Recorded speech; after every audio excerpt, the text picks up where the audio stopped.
It started on a Tuesday mid-morning while I was alone in my apartment. I was rinsing a mug in the sink when I heard it, a sharp, bubbling laugh, muffled like it was coming from another room. It was quick, just a single burst, but it was enough to make me freeze. I live alone. I walked through the apartment, checking each room, my heartbeat loud in my ears. Nothing. No open windows, no stray devices playing audio, no explanation. I told myself I must have imagined it and went about my day. But that night, as I lay in bed scrolling through my phone, it came again, fainter this time, but unmistakable, a soft chuckle, as though someone was standing just outside my door, trying not to be heard. I didn't sleep well. By Wednesday, it wasn't just the laughter. Objects in my apartment started shifting. My keys, always left on the hook by the door, turned up in the freezer. A stack of books I'd left on the coffee table was rearranged on the floor, spines perfectly aligned. My toothbrush was missing for 3 days before I found it in the laundry hamper. It wasn't just that things were moving. It was how they were moved, playfully, like someone was messing with me. I started hearing the laughter more often. Always faint, always just out of reach. Sometimes it came in short bursts. Other times it trailed off into a sigh, like whoever, or whatever, was laughing didn't want to stop.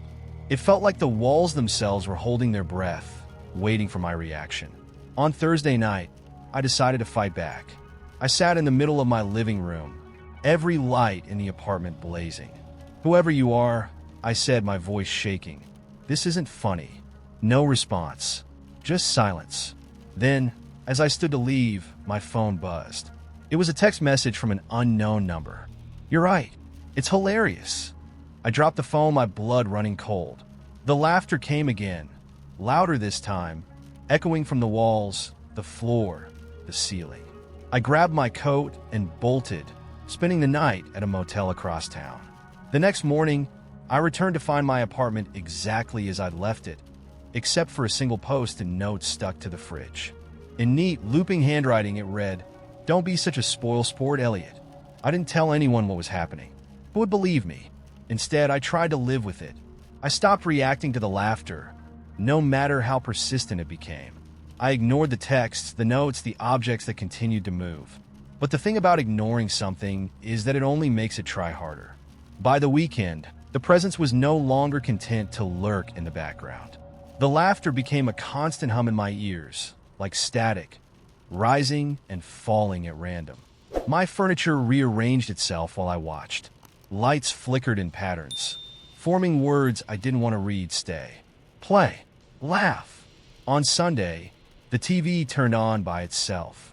I was in the kitchen, gripping a mug of coffee like a lifeline when I heard the static. I walked into the living room to find the screen glowing. At first, it was just white noise, but then an image flickered into focus. It was my apartment, my living room, from an angle I couldn't place. The camera moved slowly, like someone was walking through the space, their footsteps silent. It panned over the couch, the coffee table, the stack of books, and then it stopped on me. There I was, standing in the kitchen, staring at the TV. I lunged for the remote, but the channel wouldn't change. I yanked the plug from the wall, but the screen stayed on. The camera kept moving, zooming closer to my face, until the screen was filled with my wide, terrified eyes. Then the laughter erupted again, loud, overwhelming, as though it was coming from inside my skull. The image on the TV glitched and warped, my reflection melting into static. The screen went dark. I left the apartment that night, permanently. I moved halfway across the country, changing my number, my job, everything. I told myself it was over, that whatever had happened in that apartment couldn't follow me. And for a while, it seemed like I was right. But last night, as I lay in bed in my new place, I heard it again, a single burst of laughter. This time it came from inside my closet. Let's start a new story. Skills my grandfather tried to teach me when I was a kid, back when he was still sharp enough to enjoy hobbies and eccentric enough to think I'd care about them. He was an old ham radio operator, spending hours in his cluttered basement, tapping out messages to strangers halfway across the world. I'd sit on the couch, bored out of my mind, while he tried to explain dots and dashes like they were the coolest thing in the world. The only thing that stuck was SOS, 3 short taps, 3 long ones, then 3 short again. I remember him holding my hand over the telegraph key, gently guiding my fingers as he explained, "If you're ever in trouble, it doesn't matter if you're on the ocean or in the middle of a forest. People understand SOS." I thought it was dumb at the time, but now I'm not so sure. It started last month when I moved into my new apartment. It wasn't anything fancy, just a second-floor unit in a building that was older than it looked. The landlord had thrown on a fresh coat of paint to hide the cracks, and the water pressure wasn't great, but it was cheap and the neighborhood was quiet. The first time I noticed the tapping, I was lying in bed, scrolling through my phone. It was faint, barely audible over the hum of the fridge, but rhythmic enough to make me pause. Tap, tap, tap. Pause. Tap, tap, tap. At first, I thought it was coming from the pipes. The building made all kinds of noises, creaks, groans, the occasional metallic clang when the heat kicked on. But this was different, deliberate. I got out of bed and walked through the apartment, trying to pinpoint the sound. It seemed louder near the living room wall, the one I shared with my neighbor. The next day, I ran into him in the hallway. He was older, maybe in his 60s, with a grizzled beard and the kind of posture that made him seem perpetually hunched. "Hey," I said, trying to be friendly. "I'm your new neighbor, Aaron." He nodded curtly. "Paul." I hesitated, unsure if I should mention the tapping. He didn't seem like the chatty type, but it was bothering me. "Have you been hearing weird noises?" I asked. "Like tapping? It sounds like it's coming from your side." Paul's face twitched. Not quite a smile, but close. "Old building. Lots of sounds." "Yeah, but this sounds like I trailed off." What was I supposed to say? "It sounds like someone's sending Morse code?" "Never mind." I finished lamely. That night, the tapping was back. It started around 11 p.m., just as I was falling asleep. Tap, tap, tap. Pause. Tap, tap, tap. I ignored it for as long as I could, but it didn't stop. Around midnight, I grabbed a broom and knocked on the wall. "Hey, can you keep it down?" The tapping stopped immediately. I felt a pang of guilt, imagining Paul sitting on the other side, trying to pass the time with some harmless fidgeting. Maybe he was lonely. Maybe it was some old man habit he'd picked up over the years. But the next night, the tapping started again. And this time, it wasn't coming from the wall. It was coming from the floor. I froze, the hair on my arms standing on end. The pattern was the same. 3 quick taps, 3 slow ones, 3 quick again. SOS. I grabbed my phone and turned on the flashlight, shining it at the hardwood. Nothing. Just the scuffed planks I'd walked across 100 times. "Hello," I called, feeling ridiculous. The tapping stopped. The next morning, I went to the landlord. He was a wiry guy in his 40s with a cigarette dangling from his lips. When I explained the tapping, he raised an eyebrow. "This building's old," he said, blowing out a plume of smoke. "You're gonna hear weird shit. It's probably the pipes." "It's not the pipes," I insisted. "It's Morse code. SOS." That got his attention. His cigarette wobbled as he frowned. "You're sure?" I nodded, and for a moment he looked uneasy. "Look, I'll send someone to check it out," he said, but his tone didn't exactly scream urgency. That night, I didn't even bother trying to sleep. I stayed up, sitting cross-legged on the living room floor with my phone in one hand and a flashlight in the other. Around 2 a.m., the tapping started again. This time, it wasn't just on the floor. It was on the walls, the ceiling, even the windows. The pattern was faster now, frantic, as if whoever, or whatever, was making it was desperate for me to understand. I couldn't take it anymore. I grabbed a hammer from the kitchen drawer and started prying up the floorboards where the tapping was loudest. Beneath the wood was a crawlspace. My flashlight beam wavered as I peered into the darkness, my heart pounding. At first, I didn't see anything, just dirt and cobwebs. But then, my light caught something metallic, an old telegraph key, half buried in the dirt. And next to it was a hand. The skin was shriveled and gray. The fingers curled like they'd been clawing at something. I scrambled back, dropping the flashlight. The tapping continued, louder now, echoing in my skull. I don't know how I made it out of the apartment, but I spent the rest of the night in my car, parked 3 blocks away. When the sun came up, I called the police. They didn't find the hand, or the telegraph key, or anything really. The floorboards were intact when they checked. No sign that I'd ripped them up the night before. I moved out the next day. But sometimes, when I'm alone in a quiet room, I still hear it. Top, top, top. Pause. Tap, tap, tap. And I can't help but wonder if someone's still trying to reach me from somewhere I can't go. Let's start a new story. The first time I heard about the shadow census was from an old coworker, Danny, the kind of guy who always seemed to have a conspiracy or urban legend ready to fill an awkward silence. It was a late night in the office, and we were the last two left. The coffee had gone stale, and the hum of the fluorescent lights made the space feel hollow. "Have you ever heard of the shadow census?" Danny asked, leaning back in his chair like he was about to unveil the secrets of the universe.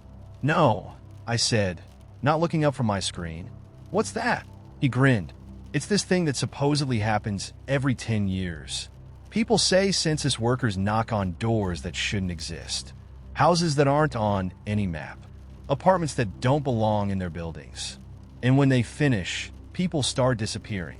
"Sure," I said, humoring him. "Sounds like a great movie idea." Danny shrugged. "I'm just saying, keep an eye out. You'll know it's happening when you see the yellow clipboard." That was months ago, and I hadn't thought about it since. Not until last Tuesday. It was just after dinner when I heard the knock. 3 sharp raps at the door. Not urgent, but deliberate. I wasn't expecting anyone, and I live on the top floor of a walk-up where the neighbors keep to themselves. I hesitated, then peeked through the peephole. A man was standing there, holding a yellow clipboard. He looked ordinary enough, mid-30s, wearing a crisp white shirt and dark slacks. He had a lanyard around his neck with an ID badge, but the name was too small to read. His hair was neatly combed, his smile pleasant but a little off, like it didn't quite reach his eyes. "Hello," I called through the door. "Good evening," he said. His voice was smooth, practiced. "I'm with the Census Bureau. May I have a moment of your time?" I didn't open the door. I thought the census was over months ago. "This is a supplemental survey," he replied without missing a beat. "It'll only take a few minutes." Something about him made my skin crawl. I couldn't put my finger on it.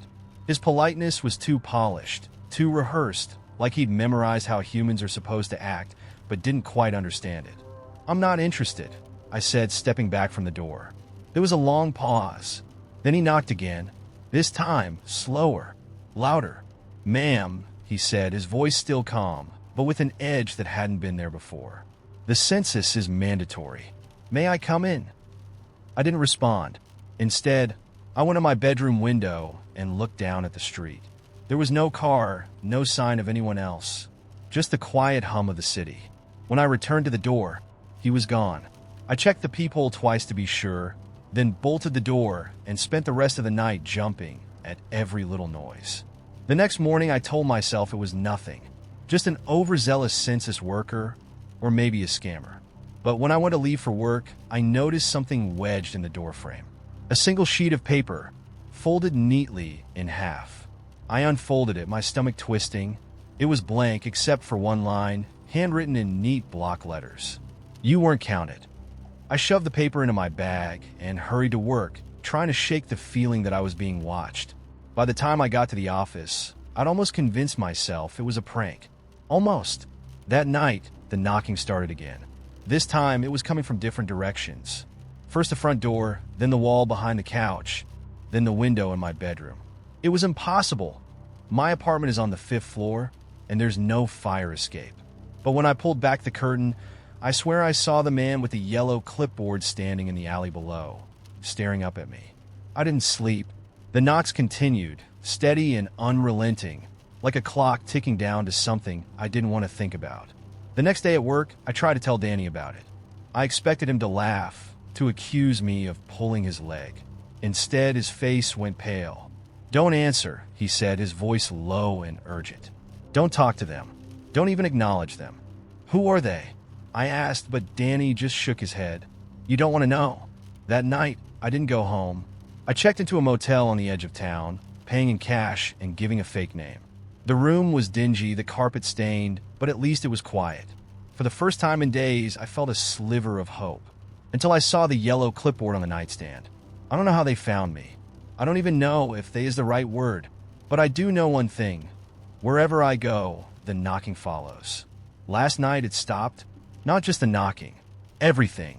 The hum of the fridge, the creak of the pipes, even the sound of my own breathing seemed muffled, as if the world were holding its breath. And then I heard the voice. "We only want to count you." It was coming from everywhere and nowhere, soft and insistent, like a lullaby sung in reverse.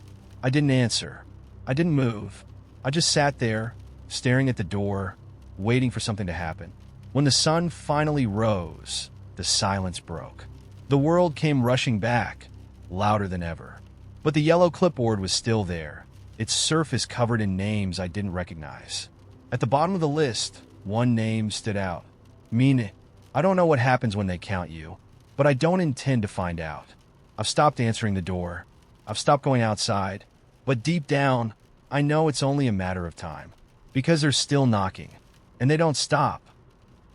Let's start a new story. The first time Andre saw the man, he didn't think much of it. It was early morning, the air still carrying the sharp edge of dawn, and Andre was jogging his usual route along the canal. The man was sitting on a bench, his face tilted toward the water, wearing an old trench coat that looked a size too big. Andre noticed him because he was still. Everyone else was in motion, walking dogs, cycling, running, but this man just sat there, hands folded, as if he were waiting. The second time, a week later, the man was on a different bench, but wearing the same trench coat, his posture identical. Andre slowed his pace, glancing at him as he passed. Their eyes met briefly, and Andre nodded out of courtesy. The man didn't nod back. By the third week, the sight of the man was no longer surprising. He was always there, like a fixture of the canal, though he never sat in the same spot twice. Andre wondered if anyone else noticed him, or if it was just something he'd trained his mind to pick out. That Friday, curiosity got the better of him. He approached the bench where the man was sitting, sweat dripping down his temples. "Hey," Andre said, his voice light but hesitant. "I see you out here a lot." The man turned slowly, his face pale and angular. Up close, he seemed older than Andre had thought, his hair streaked with gray, his eyes dark and deep-set. He didn't say anything, just looked at Andre with an expression that hovered between amusement and indifference. Andre cleared his throat. "You, live around here?" "I don't," the man said, his voice low and gravelly. He turned back to the water, the conversation clearly over. Andre stood there for a moment, feeling foolish before jogging away. That night, Andre's phone buzzed with a text from his sister, Nadia. "Do you have any of Mom's letters? I thought I kept all of them, but I can't find the one about the canal." Andre frowned at the screen. The canal? Their mother had passed 2 years ago, but she'd left behind stacks of handwritten letters, some to her children, some to herself, and others to no one in particular. Andre hadn't read most of them. It felt invasive, like cracking open a part of her she hadn't shared while alive. He texted back, "No, why?" Nadia responded almost immediately. "I just remember it was strange. Something about a man who kept showing up. Let me know if you find it." The words made Andre's stomach twist. He didn't know why. He hadn't mentioned the man at the canal to anyone. It was probably a coincidence, he told himself. People sat by canals all the time. But the next morning, when Andre went running, the man wasn't there. The absence was almost unsettling. Andre slowed as he passed the usual benches, scanning the area. Nothing. No trench coat. No pale face. No dark eyes staring at the water. He told himself to shake it off and kept running. That night, unable to sleep, he dug through the box of letters he'd taken from his mother's house. Most were mundane, grocery lists, notes about her garden, musings about the weather. But near the bottom of the pile, he found one that stood out. The envelope was addressed to whom it may concern. Inside, the letter was short and hurried, the handwriting slightly uneven. "If you're reading this, then you've seen him too. He watches the water because it holds something he lost.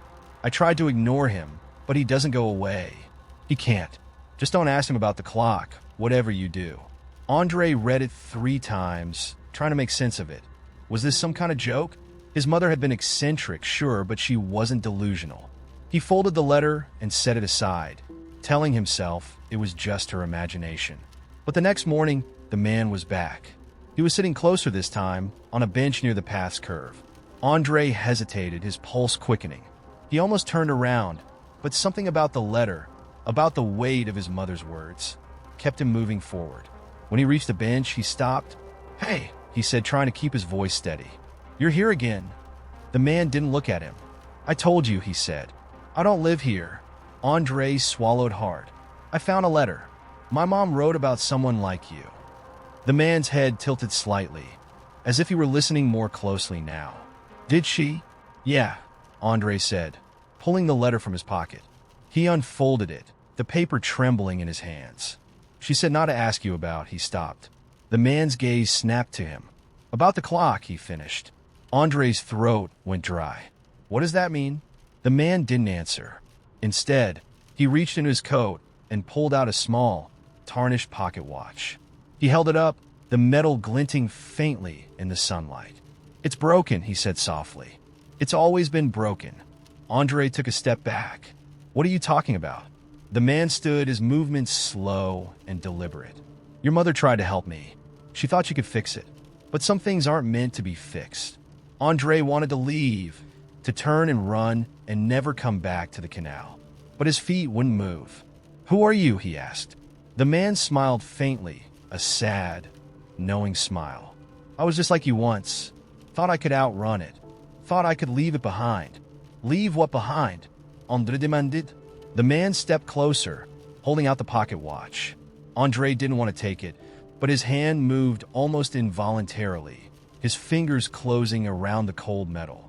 The moment it touched his skin, the world shifted. The canal, the trees, the bench, they all disappeared. Andre was standing in a field now, the sky an endless gray. In the distance, a clock tower loomed, its hands frozen at midnight. The hum he'd heard in the house last night echoed louder now, filling his ears, his chest, his mind. The man's voice came from behind him, though Andre couldn't see him anymore. "It's not about the time," he said. "It's about what you lost." Andre tried to speak, but the words wouldn't come. He looked down at the pocket watch in his hand. The glass face was cracked, the hands spinning wildly, and in its reflection, he saw someone he didn't recognize. Someone with his eyes, but not his face.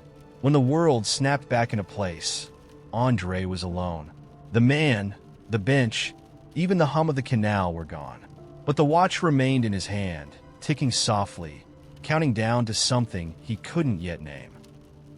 Let's start a new story. His back to me, head tilted slightly as if he were listening to something just out of earshot. It was a rainy Saturday, the kind of day that makes you seek out quiet places. The library near my apartment had become my go-to spot for these afternoons. A little world where the smell of old books and the steady hum of fluorescent lights provided a strange comfort. I didn't think much of him at first. He was wearing a long coat, the kind you'd expect from someone caught unprepared for the rain. His hair was dark and slightly unkempt, curling at the ends. If anything, I admired his stillness. He stood so perfectly still that, for a moment, I thought he might have been one of those lifelike statues libraries sometimes use for art exhibits. But then he turned his head just slightly, and I felt it, his eyes on me. I looked away immediately, embarrassed to be caught staring. When I glanced back, he was gone. It didn't seem like much at the time. Libraries attract all sorts of people, and I figured he was just another visitor, maybe someone lost in thought. I went back to my reading and forgot about him. For a while. The next time I saw him was at the grocery store. It had been a long day, and I was wandering the aisles aimlessly, debating whether I should buy pasta or order takeout. I turned a corner, and there he was, same coat, same stillness. He was standing at the end of the aisle, staring at a shelf of canned beans like they held the secrets of the universe. I froze. He didn't look at me, didn't even seem to notice I was there. But there was something about him that set my teeth on edge, a tension in his shoulders that felt deliberate. I ducked into the next aisle and finished shopping as quickly as I could. When I glanced back before leaving, he was gone again. Now, I know what you're thinking. It's a small city. People bump into each other.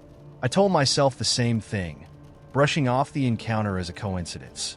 But coincidences start to feel less random when they pile up. The third time was at my gym. I was midway through a run on the treadmill, headphones in, music blaring, when I caught a flash of movement in the mirrored wall in front of me. I slowed down, wiping sweat from my forehead, and scanned the reflection. There he was, standing by the water cooler. He wasn't dressed to work out, no sneakers, no gym bag. Just the same coat, his hands in his pockets, his head tilted ever so slightly. Watching, I yanked out my headphones and spun around, ready to confront him, but by the time I turned, he was gone. That was the first time I felt real fear. Not unease, not annoyance, but the cold, crawling certainty that I wasn't imagining this. I started paying closer attention, watching for him, changing up my routines, different coffee shops, different routes home, different times for my errands. But no matter how carefully I tried to avoid him, he always found me.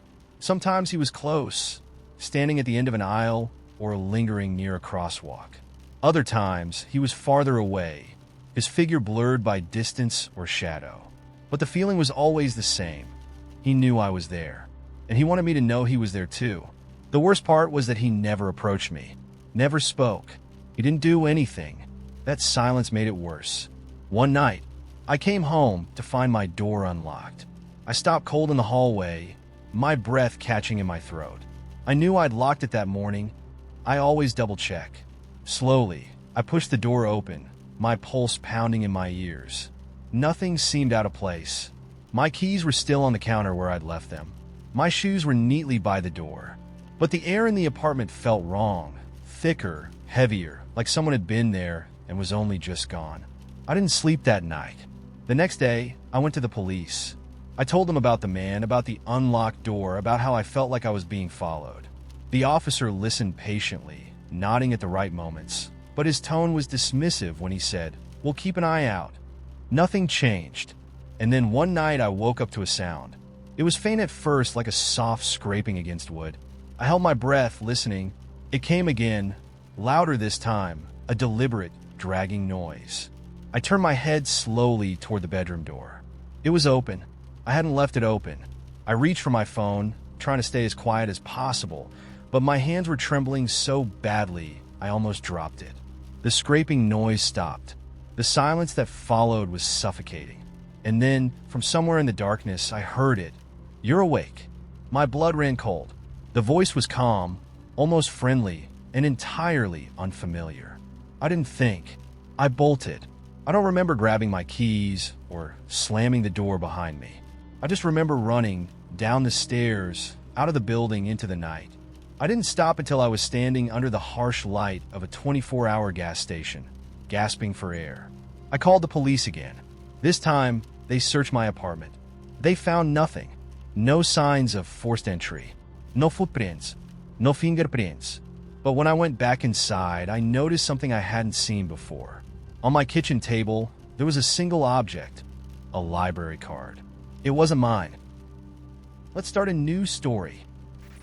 I never thought much about the numbers. I don't mean the kind of numbers on clocks or calendars, but the little ones, the kind you notice in passing. A flickering 22 on a broken gas station sign. A receipt totaling $7.77. Even the time my apartment thermostat got stuck at exactly 66.6 degrees. It's not like I was looking for patterns, at least not at first. They were just there, but then the numbers started following me. It began with my phone. I woke up one morning to find the time frozen at 3:33 a.m. It wasn't just the display. None of the alarms I'd set the night before had gone off. I thought it was a glitch until I checked the kitchen clock and saw the same thing. Every clock in the house read 3:33, down to the microwave and the oven. Even my laptop. I rebooted my phone, and suddenly everything was fine. The clocks reset to the correct time, and I convinced myself I'd imagined it. Stress, probably. Too much work. Not enough sleep. The second time, it was a license plate. I was driving to work, stuck in morning traffic, when I noticed the car in front of me.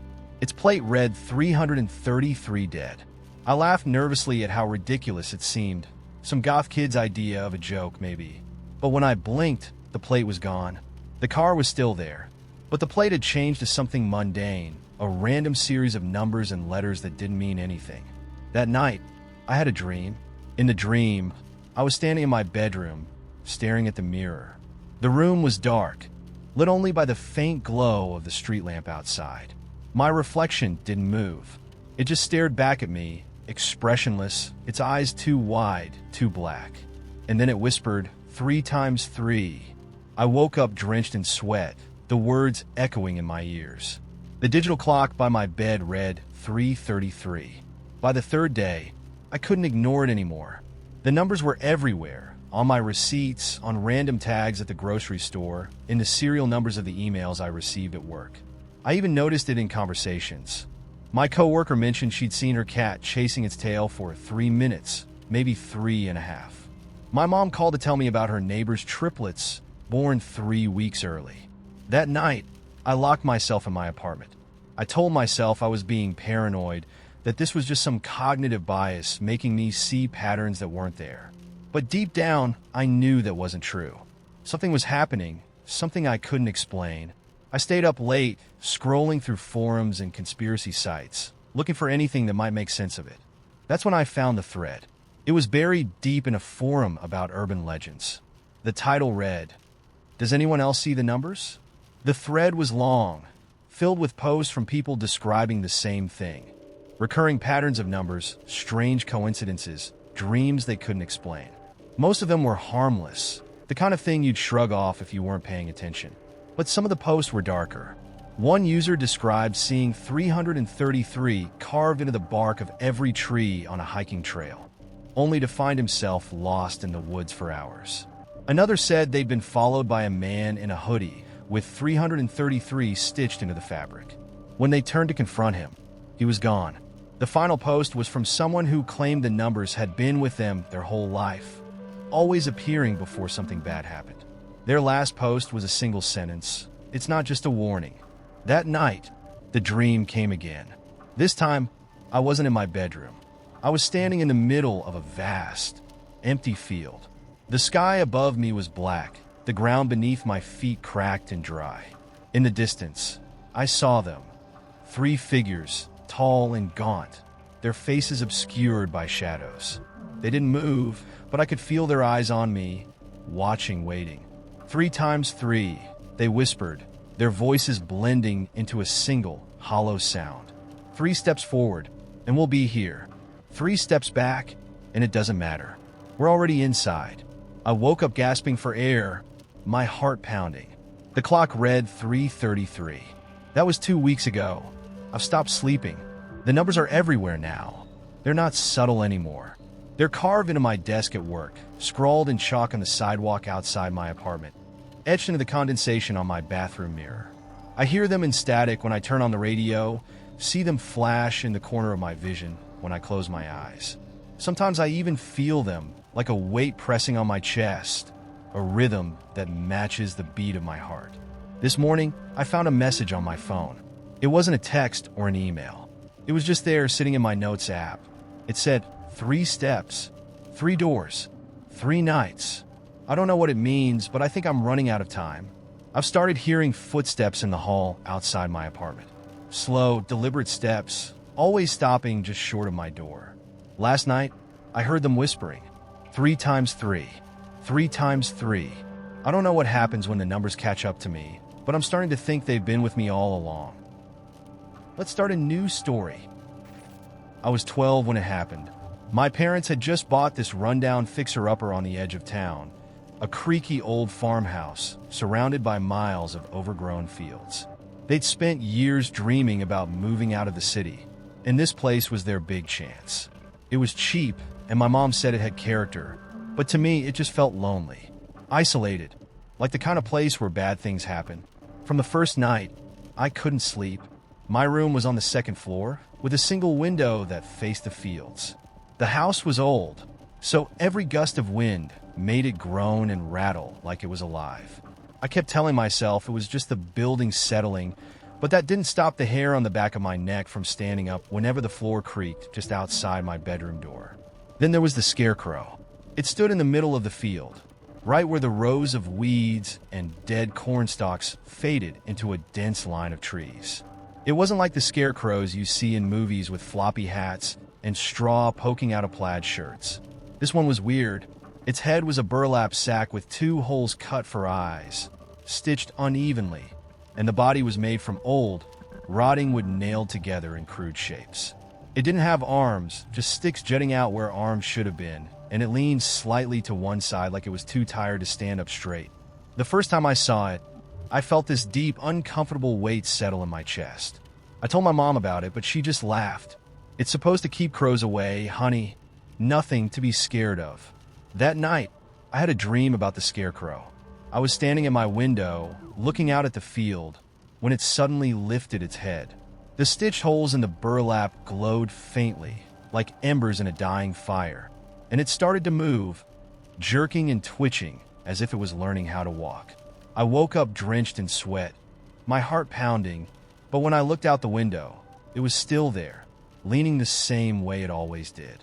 The next morning, I went to check it out in the daylight, hoping to prove to myself that it was just a dumb, old scarecrow. The field was a mess, full of dry, tangled weeds that scratched at my legs as I made my way to the center. Up close, the scarecrow was even uglier than I'd realized. The burlap was torn in places, and the stitching around the eyes was loose, as if the sack was trying to pull apart. I reached out to touch it, half expecting it to lurch forward and grab me, but it didn't. It was just wood and cloth. Harmless. At least, that's what I told myself. A few days later, I noticed something strange. The scarecrow wasn't leaning anymore. It stood straighter now, its head tilted just slightly upward, as if it was looking at my window. I told my dad, but he brushed it off. Probably just the wind knocked it back into place, he said. The dreams kept coming, though. In them, the scarecrow was always moving closer. First, it was at the edge of the field. Then it was in the yard. I'd wake up, heart racing, and run to the window to check. Every time, it was still in the field, exactly where it had always been. My parents thought I was being dramatic, so I stopped telling them. But I started keeping my curtains closed at night. One evening, as the sun was setting, I noticed something else. The crows were gone. Before, the field had been full of them, cawing and flapping around the scarecrow, completely unbothered by its presence. Now, the field was silent. Even the usual rustle of the trees had stopped.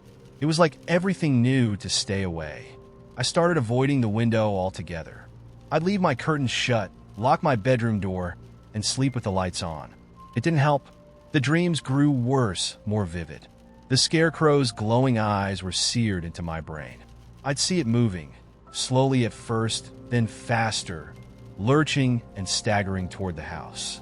In one dream, it climbed the side of the house, its wooden body creaking and splintering as it pulled itself up to my window.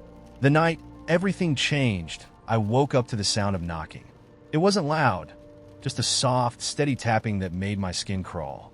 At first, I thought it was coming from the door, but then I realized it was at the window. My stomach dropped. I told myself not to look.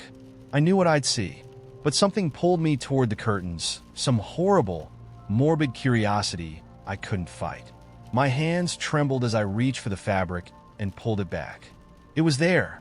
The scarecrow stood just outside, its head tilted slightly to one side, its glowing eyes locked onto mine. The burlap sack looked wetter now, darker, like it had soaked up something it shouldn't have. Its body didn't move, but the wooden sticks creaked softly, as if it was struggling to hold itself together. I couldn't breathe. I couldn't scream. I just stood there, frozen, staring at it as the tapping started again. Its stick-like arm lifted, the end of it tapping against the glass in a slow, deliberate rhythm. Talp, talp, talp. I don't remember what happened next. I think I fainted because the next thing I knew, it was morning. My curtains were still open, but the scarecrow was back in the field, leaning in its usual way. My parents thought I'd had a nightmare, but I knew better. It wasn't a dream. That afternoon, I made myself go out to the field one last time. I needed to see it up close to prove to myself that it couldn't have been real. The walk felt longer this time, and the air seemed heavier, like the field didn't want me there. When I reached the scarecrow, I noticed something new. Its burlap head was damp, darkened like it had been soaked in water, and the wood of its body, scratched deep into the surface, over and over, was a single word: hello. We moved out of that house 6 months later. My parents said it was because of money problems, but I think they knew something wasn't right. I've never gone back. But sometimes, late at night, I'll hear a soft tapping sound at my window. I don't look anymore. I just pull the covers over my head and wait for it to stop. Let's start a new story. I thought it was the battery. Then, I blamed the rain, which had been relentless all week. But this morning, when the sun rose over the hills and the sky was clear for the first time in what felt like years, the static persisted. I twisted the knob again, hoping for some shred of humanity to break through the hiss. A news broadcast, a song, even one of those obnoxious late-night DJs who talked over the music. But there was nothing. I'd been traveling for months, crisscrossing empty highways, steering clear of the cities. The last time I'd seen another person, it was a glimpse through binoculars, a figure moving through the ruins of a gas station, too far to tell if they were dangerous, too far to risk calling out. I wasn't lonely, exactly. It was more like I was waiting. For what? I didn't know. The world hadn't ended with a bang or a whisper. It ended with a shrug. Systems broke down, one after another, and people just stopped. News stations went offline. Gas ran out. Lights flickered out of existence. I wasn't sure if it was a plague or a war, or if the planet had simply gotten tired of carrying us. All I knew was that the world was quieter now, and quieter every day. I turned off the radio and stared out the windshield. The road stretched ahead, cracked and overgrown, the trees reclaiming their space. Somewhere in the back of my mind, I registered how green everything had become, how alive the earth seemed now that we weren't choking it. The car sputtered. No, I muttered, my heart sinking. The needle on the fuel gauge hovered just above empty. I hadn't seen a gas station with anything useful in weeks. I coasted to the side of the road, letting the engine die. The silence was complete. I sat there for a long time, gripping the steering wheel, staring at the forest pressing in on both sides of the road. The thought crept in slowly, like a shadow slipping under a door. This is it. The car was the last thing tethering me to the old world, the last piece of machinery that worked. And now it was gone. I should have been scared. Instead, I felt hollow. I grabbed my pack from the passenger seat and stepped out. The air was cool and damp, the kind of air that clung to your skin and made you feel small. There was no point in staying by the car. It wasn't going to fix itself. I started walking, following the road out of habit more than anything. Each step felt heavier than the last, but I kept moving. It was hours before I saw it. At first, it looked like a smear of smoke on the horizon, curling upward into the sky. As I got closer, I realized it wasn't smoke at all. It was light, a beam of soft, golden light stretched from the ground to the heavens, steady and unbroken. It didn't flicker or pulse. It just existed, impossibly solid. I wasn't sure what I was seeing, but I couldn't look away. The light came from a clearing just off the road, surrounded by a ring of ancient oak trees. In the center of the clearing was a small house. It wasn't the kind of house you'd expect to find in the middle of nowhere. It wasn't crumbling or abandoned. The roof was intact, the windows clean. It looked alive. The light spilled from the house, pouring out of the windows and through the cracks in the door. I hesitated at the edge of the clearing. The rational part of my brain screamed at me to turn around, to leave before whatever was inside noticed me. But another part of me, the part that had been waiting for months, urged me forward. The door opened before I could knock. Standing in the doorway was a woman. She looked ordinary, jeans, a sweater, bare feet. Her hair was dark and fell in loose waves over her shoulders. But her eyes were strange. They didn't reflect the light. They held it, as if it had come from within her. "You took your time," she said, her voice warm and amused. I blinked. "What?" "I was expecting you yesterday," she said, stepping aside and gesturing for me to come in. I stayed where I was, my heart pounding. "Who are you?" She tilted her head, studying me. "That's the wrong question." "What's the right question?" "Who are you?" I didn't have an answer for that. She smiled, soft and knowing, and turned back toward the house. "You should come in. It's going to rain again soon." I didn't move. She stopped in the doorway, looking over her shoulder. "You've come this far. Why stop now?" The air felt heavy, charged with something I couldn't name. Against every instinct, I stepped inside. The light was brighter inside the house, but it didn't hurt my eyes. It felt warm, like sunlight on skin. The walls were lined with bookshelves, and the floor was covered in rugs that looked hand-woven. There was a fire in the hearth, though I couldn't see any wood burning. "Sit," she said, motioning to a chair by the fire. I hesitated. "You've been running for a long time," she said, her tone gentle but firm. "You don't have to run anymore." "I'm not running," I said automatically. Her smile widened, just a fraction. "Of course you are. That's what we all do, until we find the house." "What house?" "This one." She gestured around us. "The place that finds you when you're ready to stop." I stared at her, my chest tight. "Stop what?" "Stop pretending you're alone." The words hit me like a punch to the gut. Before I could respond, she stood and walked to the bookshelf. She ran her fingers along the spines of the books, stopping on one that looked older than the rest. She handed it to me. The cover was blank, but when I opened it, I saw my name. Page after page was filled with moments I recognized.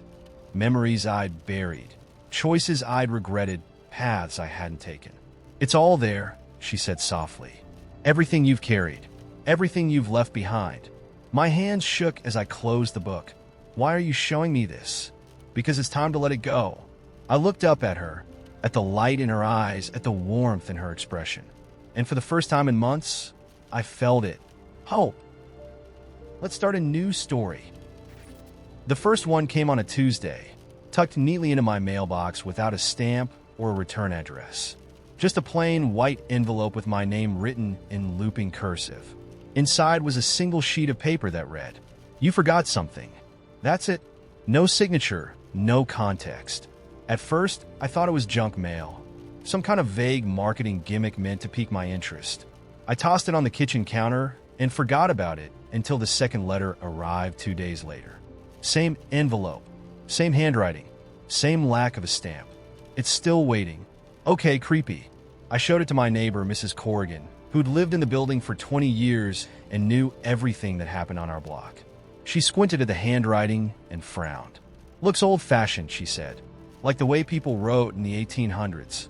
That wasn't helpful." "Do you think someone's pranking me?" I asked. Mrs. Corrigan just shrugged. "Maybe, but I wouldn't play along." Good advice, I thought.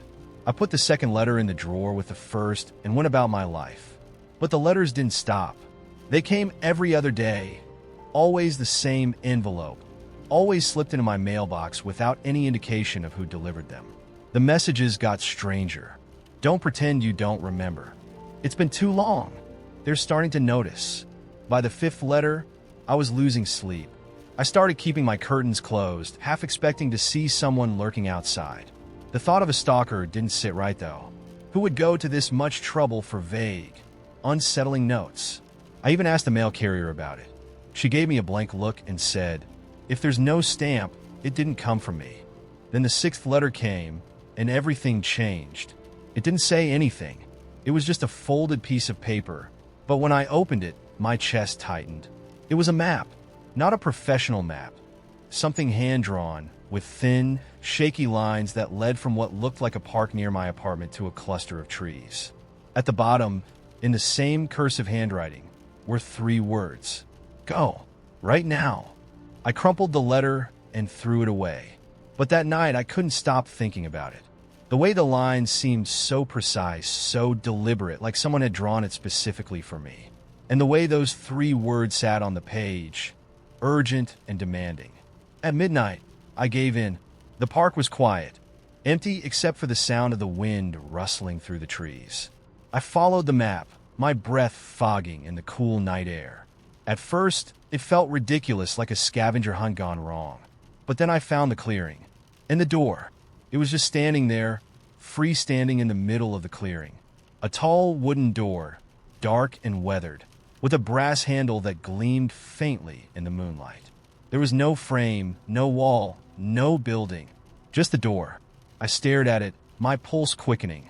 This had to be a prank. Someone would jump out from behind the trees, laughing at the idiot who followed a map in the middle of the night. But no one came. The door was real, and it was slightly ajar. A sliver of darkness peeked through the gap, and as I stepped closer, I felt it, a pull. Not physical, but something deeper, something that made my chest tighten and my thoughts blur. You forgot something. The letters echoed in my mind as I reached for the handle. My hand trembled, but I couldn't stop myself. When I pulled the door open, the world on the other side wasn't mine. It was a forest, but not like any forest I'd ever seen. The trees were too tall, their trunks twisting unnaturally toward a sky that pulsed with soft, golden light. The air was thick, humming with a low, steady vibration that I felt in my bones. And in the distance, shapes moved, not animals, not people, things, shapes that flickered and twisted as if they couldn't quite decide what they wanted to be. I should have run. Every instinct screamed at me to shut the door and leave. But I stepped through. The air hit me like a wave, warm and heavy, and the pull grew stronger. The forest seemed to shift as I walked, the trees leaning closer, the path ahead narrowing. The shapes in the distance turned toward me, though they had no eyes, no faces. When I stopped, I saw it, the thing I'd forgotten. It sat on the ground in the center of a clearing, glowing faintly in the golden light. A box, old and wooden, its surface etched with swirling patterns that seemed to move when I looked too closely. It was mine. I didn't know how I knew that, but I did. My hands reached for it before I could think, and when I touched it, the hum in the air grew louder. The ground shifted beneath me, and I realized the forest was moving. The trees, the shapes, the light, they all bent toward me, toward the box like I'd woken something up. I wanted to let go, to run, but my fingers wouldn't release the box.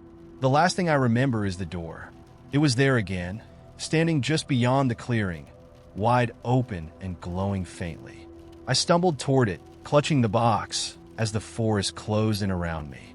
When I crossed the threshold, the door slammed shut. I was back in my apartment, sitting on the floor, the box still in my hands. It's been 3 days. The letters haven't come back, but sometimes late at night, I hear it, the hum, faint and steady like it's waiting. And the box? I haven't opened it. Not yet, but it's starting to whisper. Let's start a new story. It was my third shift at the gas station when I found the list. Working nights wasn't glamorous, but it paid better than being broke. So I showed up, swept the aisles, and pretended not to notice when people bought questionable combinations of snacks and booze. The station was in the middle of nowhere, just off a long, empty highway lined with woods on both sides, so most of the time it was dead quiet. Around 2 a.m., I was behind the counter scrolling through my phone when I noticed something sticking out from under the cash register. It was a piece of paper, folded into thirds. I almost ignored it, but curiosity won out, and I unfolded it. At first, it looked like a grocery list. Items were written in neat, blocky handwriting, each line numbered. 1, toothpaste. 2 batteries. 3, a jar of pickles. Nothing weird about that, right? But below those items were more unusual entries. For a lock of hair, yours. 5, a mirror, don't look into it. 6, a photograph of something that shouldn't exist. I laughed nervously and looked around, half expecting someone to pop out and yell, "Gotcha!" But the store was empty. Even the parking lot was deserted, except for my beat-up sedan parked under the only working streetlight. I crumpled the paper, tossed it in the trash, and tried to forget about it. But later, when I went to restock the cooler, I found another copy, folded the same way, tucked neatly between cans of soda. The list was identical, down to the handwriting. I grabbed it and checked the cameras, thinking maybe one of the regulars was messing with me. But when I rewound the footage, all I saw was me putting the soda away. No one else had been in the store for hours. The shift dragged on, and the list gnawed at the edge of my mind. Around 4:30, just as the sky started to lighten, a man came in. He was tall, wearing a gray hoodie with the hood pulled low over his face, and he moved with a kind of nervous energy, like he was late for something. He grabbed a bottle of water, set it on the counter, and slid a folded piece of paper toward me. "Take this," he said, his voice quiet but urgent. I unfolded it, heart sinking. It was another copy of the list. What is this?" I stammered, holding it up. "Just do it," he said, and before I could ask anything else, he was gone, striding out the door and vanishing into the woods across the road. I locked the doors after that. Customers could wait until morning. When I got home, exhausted and jittery, I pulled the list out of my pocket. Maybe it was the lack of sleep, but something about it felt heavier now, like it carried a weight beyond the paper. Against my better judgment, I decided to follow it. I started with the easy stuff. Toothpaste? I already had some in the bathroom. Batteries? Plenty of those in the junk drawer. A jar of pickles? Weird, but I picked one up from the grocery store. The first 3 items were checked off in no time, and I felt silly for letting it get to me. But then came number 4, a lock of hair, yours. I hesitated. This was where things got creepy. Still, it wasn't impossible. I grabbed a pair of scissors, snipped a small chunk of hair, and wrapped it in a tissue. Number 5, a mirror. Don't look into it. That one took me a while. I didn't have any spare mirrors, and the one in my bathroom was too big to take down. Eventually, I found a hand mirror at the dollar store.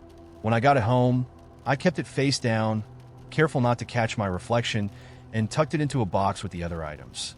Number 6, a photograph of something that shouldn't exist. This one stumped me. What did it even mean? After a lot of pacing and Googling, I decided to cheat. I printed out a photo of a supposed UFO sighting from the internet. It felt ridiculous, but what else was I supposed to do? With all 6 items in the box, I waited, unsure what was supposed to happen next. Nothing did.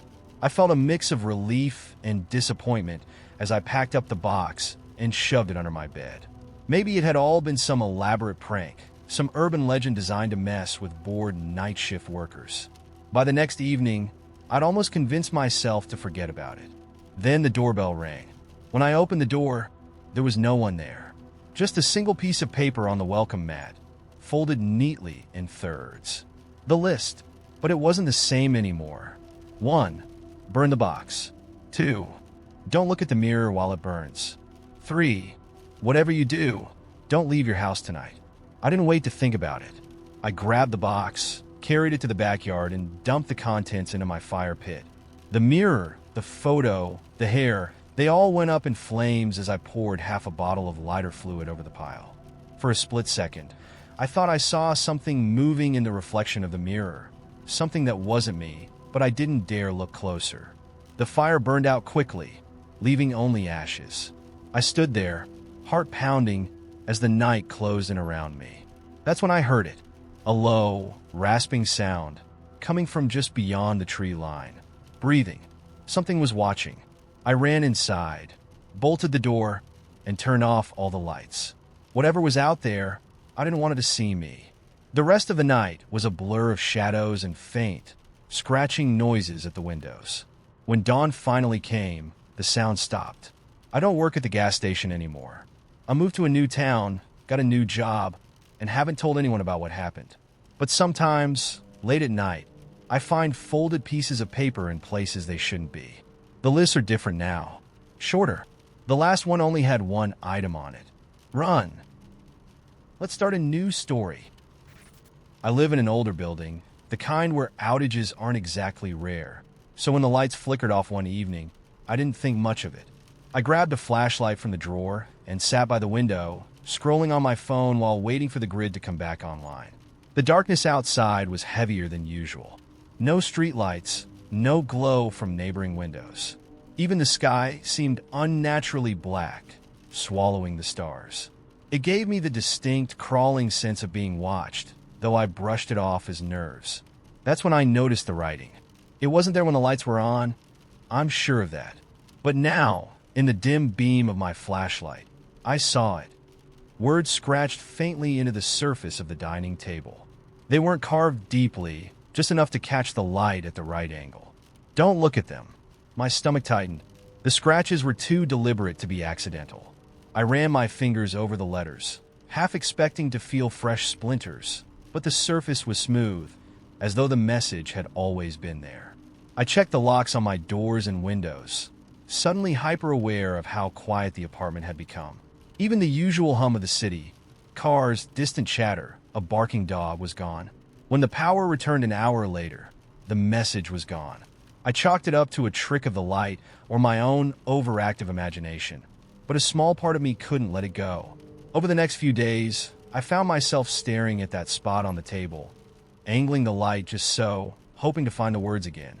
They didn't reappear, but something else did. On the 4th day, I woke up to find a second message, this time scrawled on my bathroom mirror. The words were jagged, written in a streak of condensation that hadn't been there the night before. "Keep the lights on." I backed out of the bathroom, my pulse pounding in my ears. I didn't own a pen or marker that could write like that. My landlord hadn't been inside, and no one else had a key. I left for work early, needing to get out of the apartment, but the unease followed me. When I came home that evening, the mirror was clean, no sign of the message. I told myself it was stress, maybe some kind of sleepwalking episode, though deep down I didn't believe it. That night, the power went out again. I was ready this time. I had flashlights and candles on hand, but the moment the lights died, the darkness felt wrong. It was thick, pressing against me like a physical weight. And then I saw them. I don't know how to describe them properly. Shadows, maybe, but denser, more deliberate. They stood at the edges of the room, just outside the glow of my flashlight, their shapes barely distinguishable from the surrounding blackness. They didn't move, not at first. They just watched. I thought of the table, the words I'd seen. Don't look at them.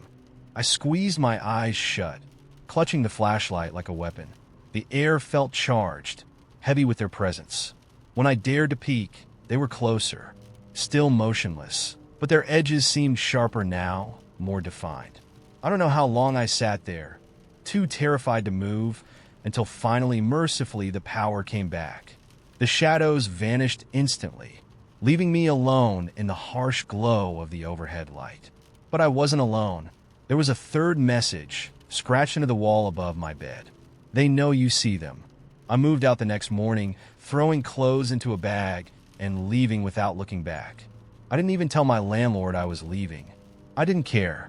For weeks, I stayed in a motel on the other side of town, doing my best to forget. I convinced myself it was over, just some strange, inexplicable chapter of my life that I could close.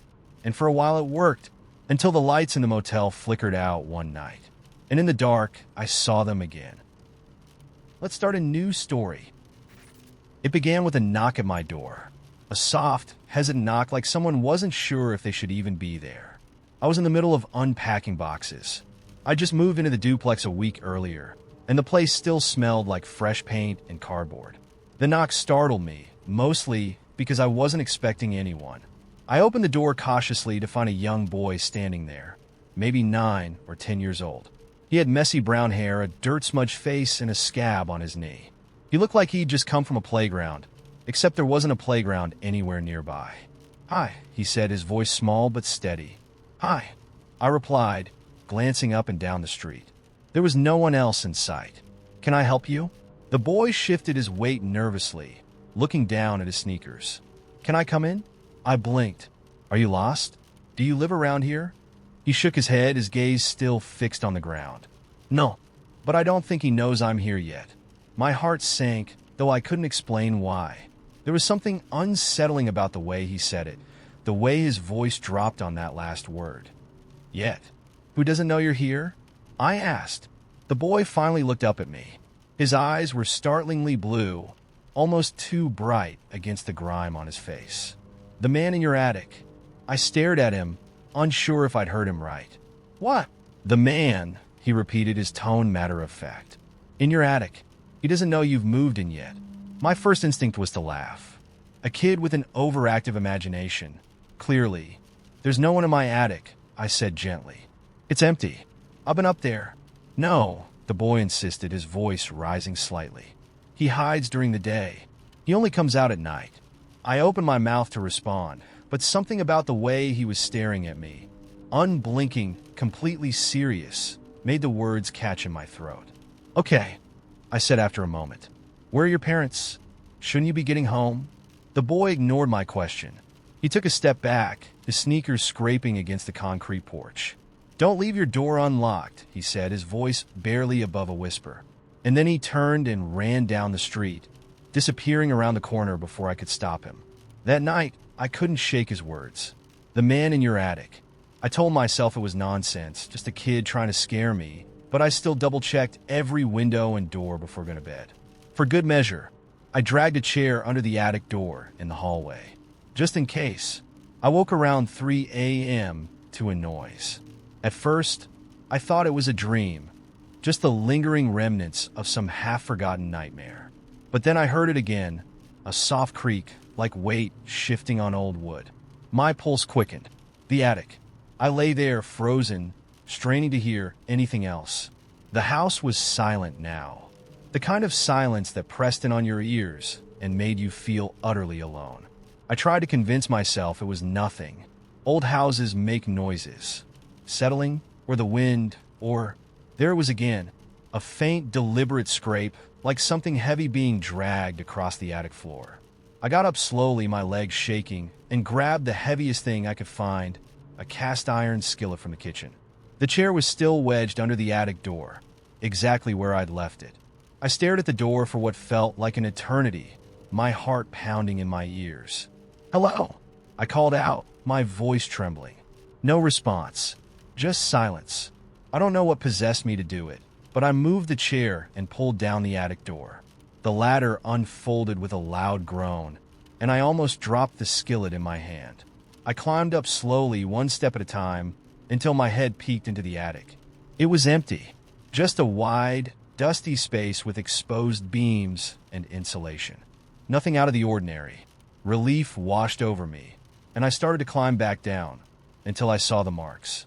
They were faint, almost imperceptible in the dim light, but they were there, long, parallel scratches on the wooden floorboards, as though something or someone had been dragged across them. The next morning, I called the landlord.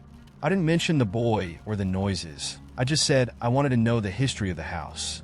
"Oh, it's an old place," he said casually. "Built in the 1920s. You know, creaky floors, thin walls. I'm sure you'll get used to it. Did the last tenants leave anything behind?" I asked. There was a long pause. "Last tenants," he said slowly. "There haven't been tenants in that unit for years. The last guy, well, he left pretty suddenly. Family said he had some issues. Couldn't handle living alone, I guess." "What kind of issues?" I pressed. The landlord hesitated again, then sighed. "Look, I don't want to spook you, but the guy was convinced someone was living in the attic. Kept saying he could hear them moving around at night. But there was never anyone there. Just his imagination, you know." I hung up without saying goodbye. That night, the noises came again. This time, they were louder, closer. I lay in bed, clutching the skillet like it was a lifeline, praying for morning to come. And then, just as I thought the noises had stopped, I heard it, a voice. Low, guttural, and impossibly close. "I know you're here," it whispered. I don't remember much after that. Just running. Down the stairs, out the door, into the street. I didn't even grab my phone or wallet. I left everything behind. The police didn't find anyone in the attic. Or the house. They told me it was probably just a raccoon or a bird that had gotten inside. But sometimes, late at night, I think about the boy on my porch. His dirt-smudged face, his wide, blue eyes. "He doesn't know I'm here yet," he'd said. "Who is he hiding from? And why did he choose my house?" Let's start a new story. Just off the interstate. It wasn't glamorous, but the hours suited me. I liked the stillness of the night, the way time felt slower when the world was asleep. My co-workers were a rotating cast of characters, but I worked alone most nights, handling the handful of truckers, late-night travelers, and occasional insomniacs who wandered in. The diner wasn't in the best part of town, but it had its charm. Flickering neon lights, greasy food, and coffee strong enough to wake the dead. The regulars always joked that the place was haunted, and honestly, it kind of felt like it. The jukebox would sometimes play a song no one had selected, and the fluorescent lights buzzed louder than they should. But I'd worked there long enough to tune it all out. Then one night he showed up. It was around 3 a.m., the dead zone where even the interstate seemed deserted. The only customer was a trucker nursing his coffee in a corner booth, half asleep. I was wiping down the counter when I heard the door creak open. The man who walked in didn't look unusual at first. Tall, thin, wearing a faded gray coat that hung loosely off his shoulders. His hair was dark and messy, and his face looked stretched, like it didn't quite fit him right. He moved slowly, almost cautiously, and when his eyes met mine, I felt a chill I couldn't explain. "Coffee?" I asked, trying to sound casual. He nodded but didn't say anything, sliding onto a stool at the counter. His movements were smooth, deliberate, like he was conserving energy. I poured him a cup and set it in front of him, and for a while, we didn't talk. Most people who came in at that hour were either chatty or completely silent, but this guy was something else. He didn't look at his phone or a menu. He just sat there, staring into his coffee like it held the answers to some cosmic riddle. Finally, I broke the silence. Long night? His head tilted slightly, and he gave me a smile that didn't reach his eyes. You could say that. Something about his voice put me on edge. It wasn't deep or gravelly, but it had a strange quality to it, like a song played on an instrument slightly out of tune. I nodded, forcing a polite smile. Where you headed? He looked at me for a long moment before answering. Nowhere, just passing through. Lots of people passing through tonight, I said, gesturing toward the trucker in the corner. The man didn't turn to look. He just kept staring at me. Is that right? I busied myself with cleaning the counter, anything to avoid his gaze. Yeah, the interstate's busy this time of year. Busy, he repeated, almost like he was tasting the word. I laughed nervously. Can I get you anything else? He didn't respond, just took a sip of his coffee. His hand was pale, the veins stark against his skin, and his fingers were long and thin, almost too long. I glanced at the trucker, hoping for a distraction, but he was slumped over the table, his face hidden in his arms. Quiet night for a busy road, the man said suddenly, his voice cutting through the silence. I froze. The way he said it, it wasn't a question. It was like he already knew the answer. The diner felt colder somehow, the buzzing of the lights louder than ever. I tried to shake off the feeling, focusing on the small details. The hum of the coffee machine, the clink of a spoon against a mug. But the man didn't look away. His eyes were locked on me, dark and bottomless, like staring into a well with no end. You don't belong here, he said softly. I blinked. Excuse me? Not yet. I don't. What are you talking about? His smile widened, and for the first time, I noticed his teeth. They were small and sharp, like a predator's, and too many of them. You'll understand soon enough, he said. I stepped back, my heart racing. Look, if this is some kind of joke. The lights flickered, plunging the diner into brief darkness. When they came back on, the man was gone. I spun around, searching for him, but the door hadn't opened, and there was no sign he'd ever been there.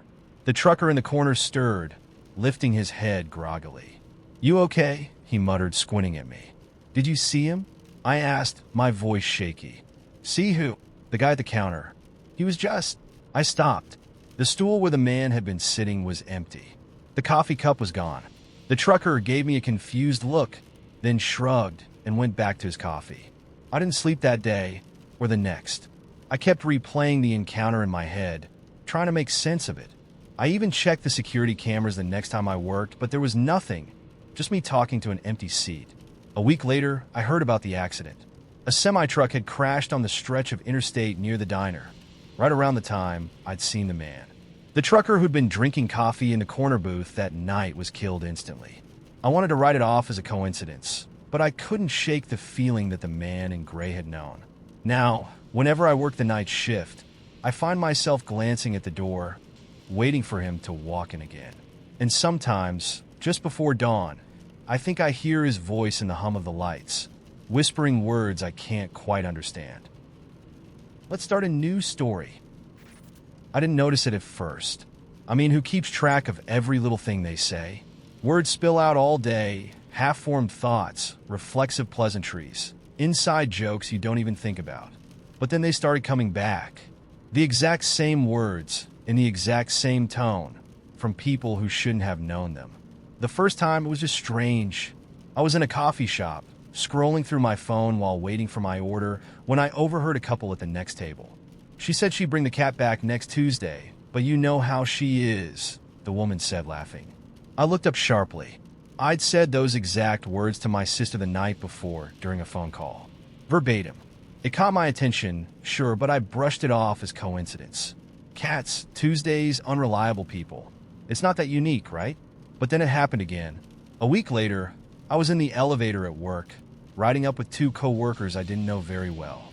One of them sighed and said, if I have to see one more inspirational quote stitched on a pillow, I'm going to scream. It was an odd thing to hear, but it wasn't until later at my desk that it hit me. I'd said the exact same thing to a friend during brunch that weekend. I could still hear the words in my own voice. Now it had my full attention. I started listening more carefully, noting the conversations around me, and I realized it wasn't just happening occasionally. It was happening all the time. My words were showing up in the mouths of strangers, like a song stuck in someone else's head. I didn't know what to do. At first, I thought maybe I was imagining it. Maybe my mind was playing tricks, retroactively assigning meaning to random snippets of conversation. So I started testing it. One evening, I said something deliberately bizarre to myself in my empty apartment. I think flamingos are just the librarians of the bird world.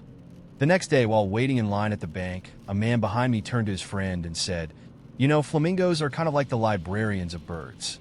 I spun around, but he wasn't looking at me. He was chuckling, completely oblivious to my shock. I started writing things down to keep track. I'd record odd phrases, random observations, anything specific enough to stand out. And, sure enough, within a day or two, I'd hear them repeated somewhere. At the grocery store, on the bus, on a random podcast I stumbled across. It wasn't just my words either. It was my voice. Not always perfect. Sometimes the tone would be off, or they'd rush through the phrasing. But more often than not, it sounded eerily accurate, like someone playing back a recording. It got worse. One night, I was in my apartment, writing in a journal about the weirdness. It helped me think things through, made it feel less chaotic. I was halfway through a sentence. I can't tell if this is something real, or if I'm losing my mind, when my upstairs neighbor shouted, "I can't tell if this is real, or if I'm losing my mind." I dropped my pen. The next day, I stayed home from work. I needed time to process what was happening, to figure out if I was being paranoid or if the world had genuinely started repeating me. Around noon, I turned on the TV for background noise. A talk show host was in the middle of a monologue, joking about something mundane. I wasn't paying attention until he paused and said, with a sly grin, "Let's be honest, flamingos are just the librarians of the bird world." I shut the TV off and sat there, frozen. That night, I decided to stop talking entirely. No words, no muttering to myself, no phone calls. I didn't even hum. If my words were being stolen or broadcast or echoed, maybe silence would stop it. For a while, it seemed to work. The world went quiet too. I didn't overhear anything familiar. No one parroted my thoughts back to me. I started to feel like I was regaining control. And then 3 days later, I heard my own voice. It was faint at first, like someone talking in the next room. I thought maybe it was coming from the hallway, so I opened the door, but the sound didn't get any louder. It was coming from the air. It grew stronger, clearer, until I could make out the words, "I think flamingos are just the librarians of the bird world." It was my voice, unmistakably mine, but with no source. The sound wasn't coming from speakers or a phone. It was just there, everywhere, surrounding me. Then came the laughter. It started as a soft chuckle, then built into a cacophony, 100 versions of my own laugh, echoing endlessly. It didn't stop. I ran. I don't know where I was going, but I couldn't stay in that apartment. The laughter followed me into the streets, weaving between the sounds of traffic and the hum of streetlights. Now I'm sitting in a motel room, miles from home, with no TV, no phone, no mirrors. I haven't spoken a word in days, but it doesn't matter anymore, because I can still hear it. Not the laughter. My voice. It's coming from the walls, from the floor, from inside my head, and it's saying things I haven't said yet. Let's start a new story. Way through a 7-hour drive. I'd been hired to photograph a wedding in a tiny town 2 states over, the kind of place where the main street has one gas station and a diner with homemade pie. It was supposed to be a straightforward trip, highway most of the way, then a few country roads. Google Maps had the whole route mapped out easy, but somewhere along Route 46, the highway just stopped. One moment, I was cruising along an empty stretch of asphalt, the road lined with tall pines and the occasional rusting mailbox. The next, my headlights were bouncing off a dead-end sign, the pavement crumbling into loose gravel and weeds. I pulled over, confused. The GPS still showed the highway stretching on ahead, unbroken, like the dead-end sign didn't exist. I squinted into the darkness beyond the gravel. The road had to be there. I was miles from any turnoff, and backtracking would add hours to the trip. So, I got out to look. The night was eerily quiet, the kind of silence that presses on your ears. My flashlight swept over a barren stretch of land. No trace of the highway. Just dirt and gnarled tree roots stretching into the shadows. I double-checked the map on my phone, then the one I'd printed as a backup. Both insisted the road should be right in front of me. I was still staring at the empty space when I noticed something strange. In the beam of my flashlight, a faint line shimmered in the air, just above the ground. It was nearly invisible, a subtle distortion like heat waves rising off asphalt. I stepped closer, and the line grew more pronounced, stretching left and right in a perfect arc that mirrored the shape of the missing highway. I knelt down and reached out. My hand passed through the distortion with no resistance. And on the other side, I could see the road. It wasn't exactly the same as the one I'd been driving on. The pavement looked older, cracked, and overgrown with weeds. The yellow lines had faded to almost nothing. But it was there, stretching into the distance where the trees swallowed it up. I hesitated, every instinct screaming at me to turn back. But then my phone buzzed with a notification. Continue on Route 46 for 11 miles. I took a deep breath, got back in the car, and drove through. The transition was seamless. One moment I was on gravel, the next I was back on pavement. But everything felt different. The trees seemed taller, their branches thicker and darker. The moonlight barely penetrated the canopy, leaving the road ahead shrouded in shadow. And the silence was absolute. No wind, no crickets, not even the hum of my car's engine seemed to cut through it. The only sound was the faint crunch of my tires on the cracked asphalt. I drove for miles, following the GPS, but the unease never left me. Every so often, I'd catch something out of the corner of my eye, a flicker of movement between the trees, or a flash of light that disappeared before I could focus on it. Then, the signs started. They looked like normal highway signs at first. Speed limits, mile markers, the occasional billboard. But the words were wrong. No stop en punto. Drive quicker. You're already too late. I told myself it was a prank, some kind of elaborate joke by the locals. But the farther I drove, the stranger the signs became. Do not look behind you. They know you're here. Keep moving. I gripped the wheel tighter, refusing to glance in the rearview mirror. The road seemed endless now, stretching on and on with no end in sight. My GPS chirped every few minutes, assuring me I was on the right track, but its voice sounded distorted, warbling slightly, as if it were struggling to keep up. And then I saw the house. It appeared suddenly at the side of the road, a decrepit farmhouse with shattered windows and a sagging roof. A single light burned in one window, casting a faint yellow glow. My GPS spoke again, louder this time. In 500 feet, turn left. There was no left turn, just the house, looming larger as I approached. The light in the window flickered, and for the first time, I saw movement inside. A figure silhouetted against the glass, watching me. The GPS repeated itself. Turn left. The figure raised a hand and waved. I slammed on the brakes, my car skidding to a stop in the middle of the road. My heart was hammering in my chest, my breath coming in shallow gasps. The figure in the window didn't move. The GPS was silent now, its screen frozen.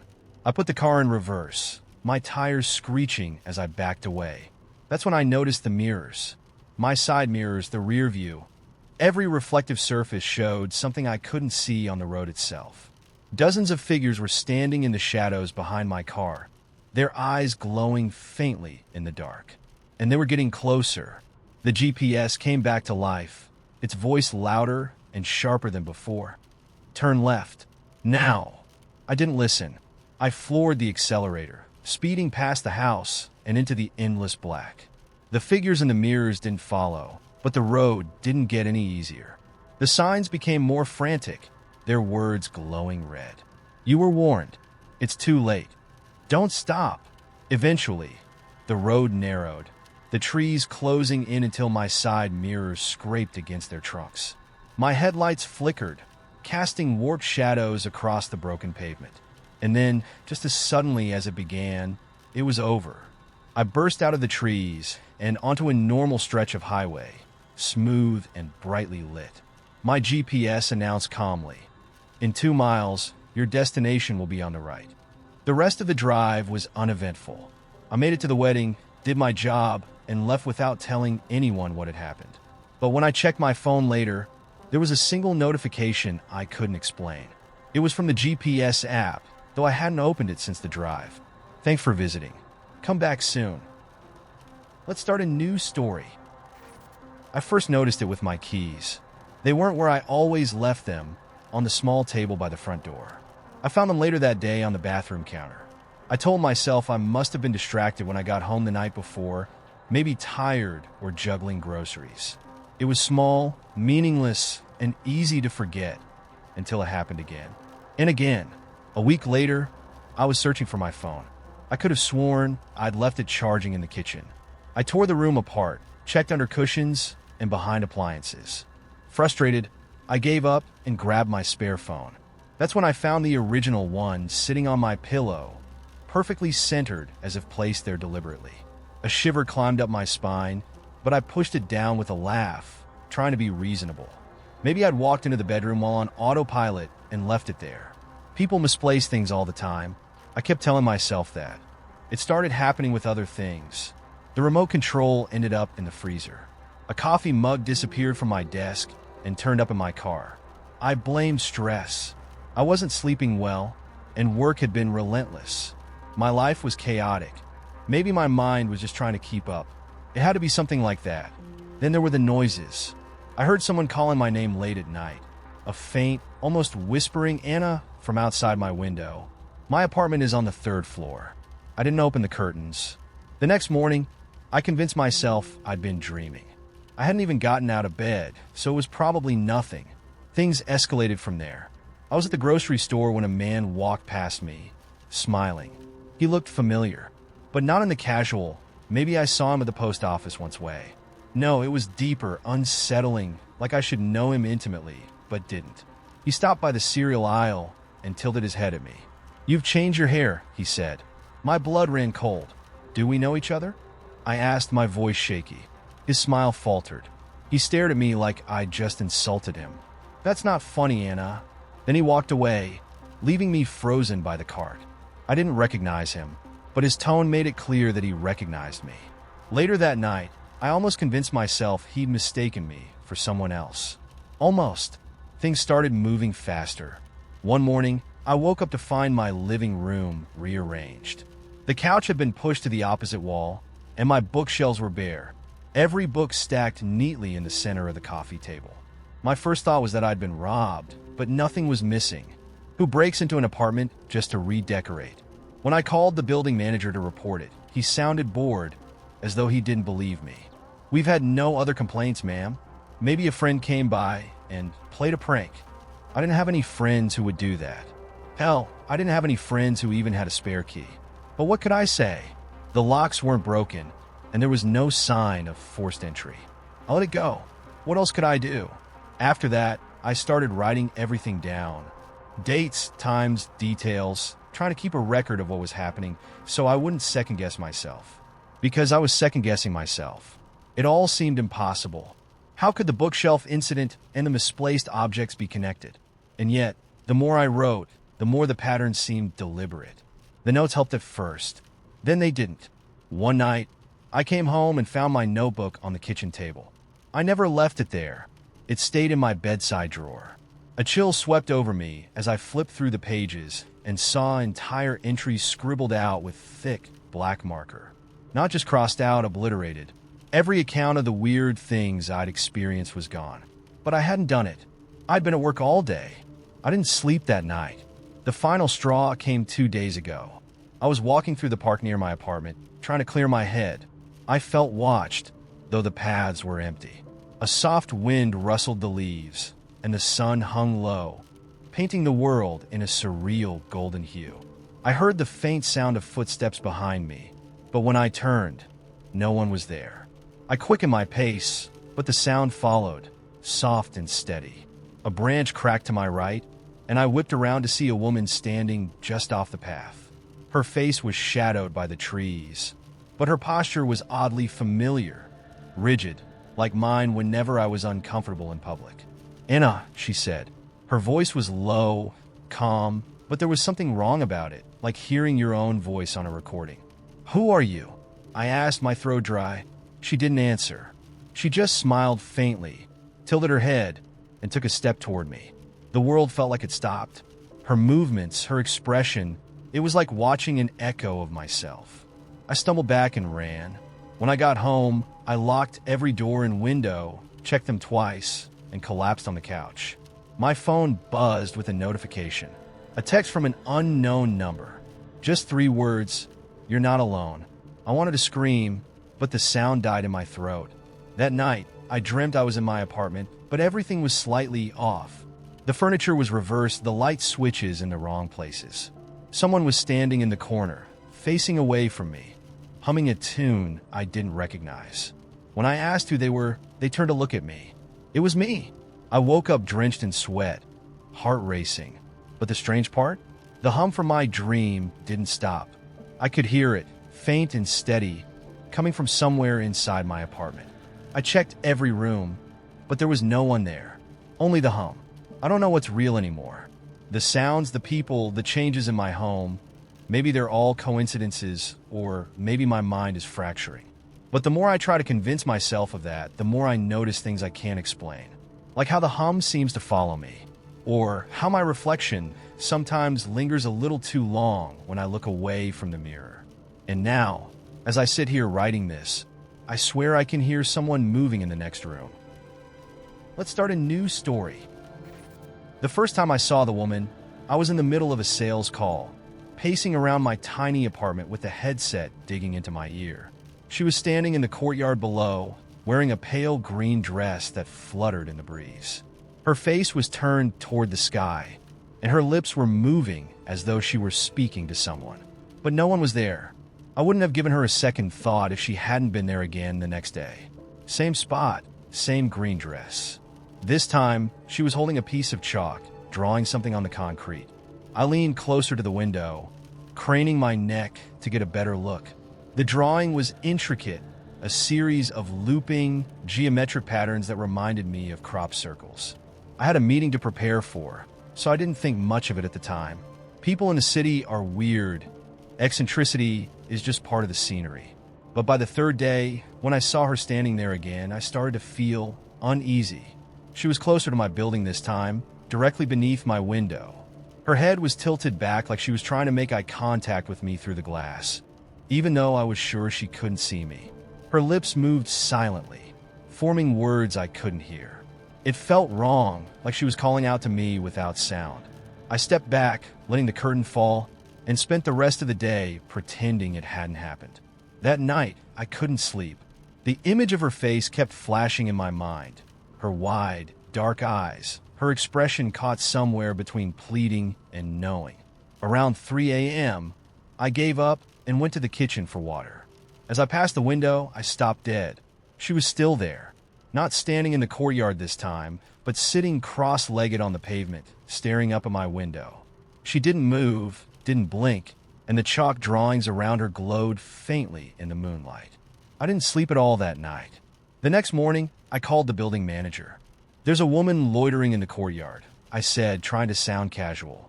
"She's been out there for days. Can you, check on her?" The manager sighed. "What woman? You're the first person to say anything."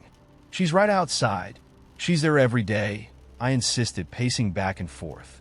"I just walked through the courtyard an hour ago," he said, his voice tinged with annoyance. "There was no one there. Maybe you've got a neighbor who likes to hang out late." I hung up, feeling foolish. But when I looked out the window again, there she was standing perfectly still in the center of the courtyard, staring straight up at me. That night, the knocking started.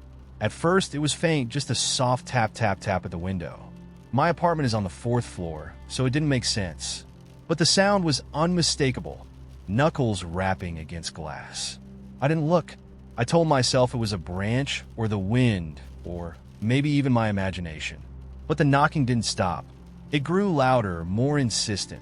until it sounded like someone was slamming their fist against the glass. I finally worked up the nerve to pull the curtain aside. The courtyard was empty, but when I looked down, I saw something that made my stomach lurch. The chalk drawings had spread. They weren't just in the center of the courtyard anymore. They wound up the walls of the buildings, snaking in long, looping patterns that seemed to move if I stared at them too long. And right below my window, there was a new mark, a perfect circle with an eye in the center. The knocking stopped after that, but sleep didn't come. The next day, I tried to convince myself I was imagining things. Stress, overwork, a little too much caffeine, it all added up. But as I walked through the lobby on my way to work, something made me stop. One of the tenants, an older woman I barely knew, was sitting on the couch by the mailboxes. She was holding a piece of chalk, turning it over and over in her hands. Her eyes snapped to mine as I passed. "She's coming for you," she said, her voice so soft I almost didn't hear it. I froze. "What?" The woman smiled, a slow, eerie stretch of her lips that didn't reach her eyes. "You shouldn't have looked." I left the building without saying another word. That night, the knocking returned. Louder this time, accompanied by a sound that I can only describe as whispering, but not in any language I recognized. It was low and guttural, like it was coming from deep inside the walls. I stayed on the couch with every light on, clutching a mug of coffee like it could protect me. At some point, I must have fallen asleep because I woke to sunlight streaming through the window. The whispers were gone. The knocking a memory I almost convinced myself I'd imagined. But when I looked outside, my breath caught. The courtyard was completely covered in chalk now, the looping patterns stretching across every inch of pavement. They swirled and overlapped, forming shapes that hurt to look at. And in the center, where the woman had first stood, there was something new. A door. It wasn't a real door, not wooden or metal, but a shape drawn in chalk, complete with hinges and a knob. The edges seemed to shimmer faintly, like heat rising off asphalt. I stared at it for what felt like hours, a heavy dread settling in my chest. That was this morning. I haven't gone outside. I haven't opened the blinds. But as I write this, I can hear it again, the knocking. It's not at the window this time. It's at the door. Let's start a new story. A faint whiff of something familiar. Cigarette smoke. The strange part? I don't smoke, and neither do any of my neighbors. It was faint at first, like someone lighting up on a distant balcony. But as the evening wore on, it grew stronger, more pungent, until it seemed to seep into the walls themselves. By midnight, my apartment reeked of stale tobacco, and no amount of opening windows or running fans seemed to help. I barely slept that night. The next morning, the smell was gone, like it had never been there. I chalked it up to some passing smoker outside and went about my day. But then it happened again. This time, I was at work. I was typing up a report in my office when the same smell hit me out of nowhere. Sharp, acrid, like someone had just exhaled a lungful of smoke right next to me. I glanced around, expecting to see a co-worker sneaking a cigarette near the vents or a smoldering ashtray someone had forgotten to clean. But the office was empty except for me. I tried to ignore it, but the smell clung to me all day. It got into my clothes, my hair, my skin. By the time I got home, I could still smell it, faint but persistent, even in the shower. That night, I noticed something else. I was sitting on the couch, scrolling through my phone, when the corner of my vision flickered. Just for a split second, like a shadow darting across the room. I looked up, but nothing was there. The air felt colder, heavier, and the faintest trace of smoke lingered, as if someone had passed by, leaving their scent behind. I told myself it was nothing, but over the next few days, the flickers became more frequent. They weren't just in the corner of my eye anymore. Sometimes I'd catch them directly, a shape moving across the room, gone before I could focus on it. The smell of cigarettes returned, stronger and more constant, following me everywhere I went. It was driving me insane. One night, I decided to stay up and see if I could catch it. Whatever it was, I turned off all the lights, left the windows open, and sat in silence on the couch, the faint glow of my phone screen the only light in the room. It appeared at 2:12 a.m. The shadow didn't dart this time. It lingered. It was tall, humanoid, but indistinct, as though someone had taken a photograph and smudged the image until all the edges blurred. It stood near the kitchen doorway, unmoving, and for a moment, I thought I might be hallucinating. But then it spoke. "Do you have a light?" The voice was hoarse, raspy, and low, like someone who hadn't spoken in years. I froze, my heart pounding so loudly I could barely think. "What?" I managed to whisper. "A light," it repeated. Its form shifted slightly, as if leaning forward. "For my cigarette." I didn't know what to do. My mouth was dry, my hands trembling. I don't smoke," I stammered. The shadow didn't respond. It just stood there, motionless, and the smell of cigarettes grew so overpowering that I thought I might choke. "Who are you?" I asked, my voice barely audible. The shadow tilted its head, the movement slow and deliberate. "I used to live here," it said. Something about the way it spoke sent a chill down my spine. It wasn't angry or threatening. It was matter of fact, almost casual. "This is my apartment," I said, though the words felt weak and hollow. The shadow chuckled softly. "Not always." I wanted to scream, to run, to do anything but sit there frozen in fear. But I couldn't move. My body felt heavy, as though the air itself had thickened around me. "What do you want?" I asked. The shadow didn't answer immediately. When it finally spoke, its voice was quieter, almost wistful. "Do you know what it's like to be forgotten?" I shook my head, unsure if it could even see me. "To fade," it continued, "until you're nothing but a whisper, a smell, a shadow." I opened my mouth to respond, but no words came out. The shadow stepped closer, and the smell of cigarettes became unbearable, filling my nose, my lungs, my thoughts. And then, just as suddenly as it had appeared, it was gone. I didn't sleep that night, and when morning came, the apartment felt different. Lighter, maybe? The air was clean, the smell of cigarettes gone. For a moment, I thought it was over, that whatever had happened was finished. But then I noticed the cigarette butt. It was sitting on the kitchen counter, faintly burnt, as though someone had just snuffed it out. I don't know how it got there, and I'm too scared to throw it away. Let's start a new story. The day the lock stopped working, I thought it was just wear and tear. I live in an old apartment building where things fall apart all the time. Faucets drip, heaters rattle, doors stick when it rains. So, when my front door refused to latch, I didn't panic. I fiddled with the mechanism for a while, eventually wedging a chair under the handle and making a mental note to call the landlord. The next morning, the door was wide open. At first, I assumed I'd forgotten to replace the chair. But when I looked, the chair was still exactly where I'd left it, blocking the door. The door had just moved through it, as though the barrier didn't matter. I stood there for a long moment, staring at the open doorway. Nothing else in the apartment seemed disturbed, but my stomach churned. I shoved the door shut and leaned against it, as though my weight alone could keep it from betraying me again. That was the last time the door obeyed me.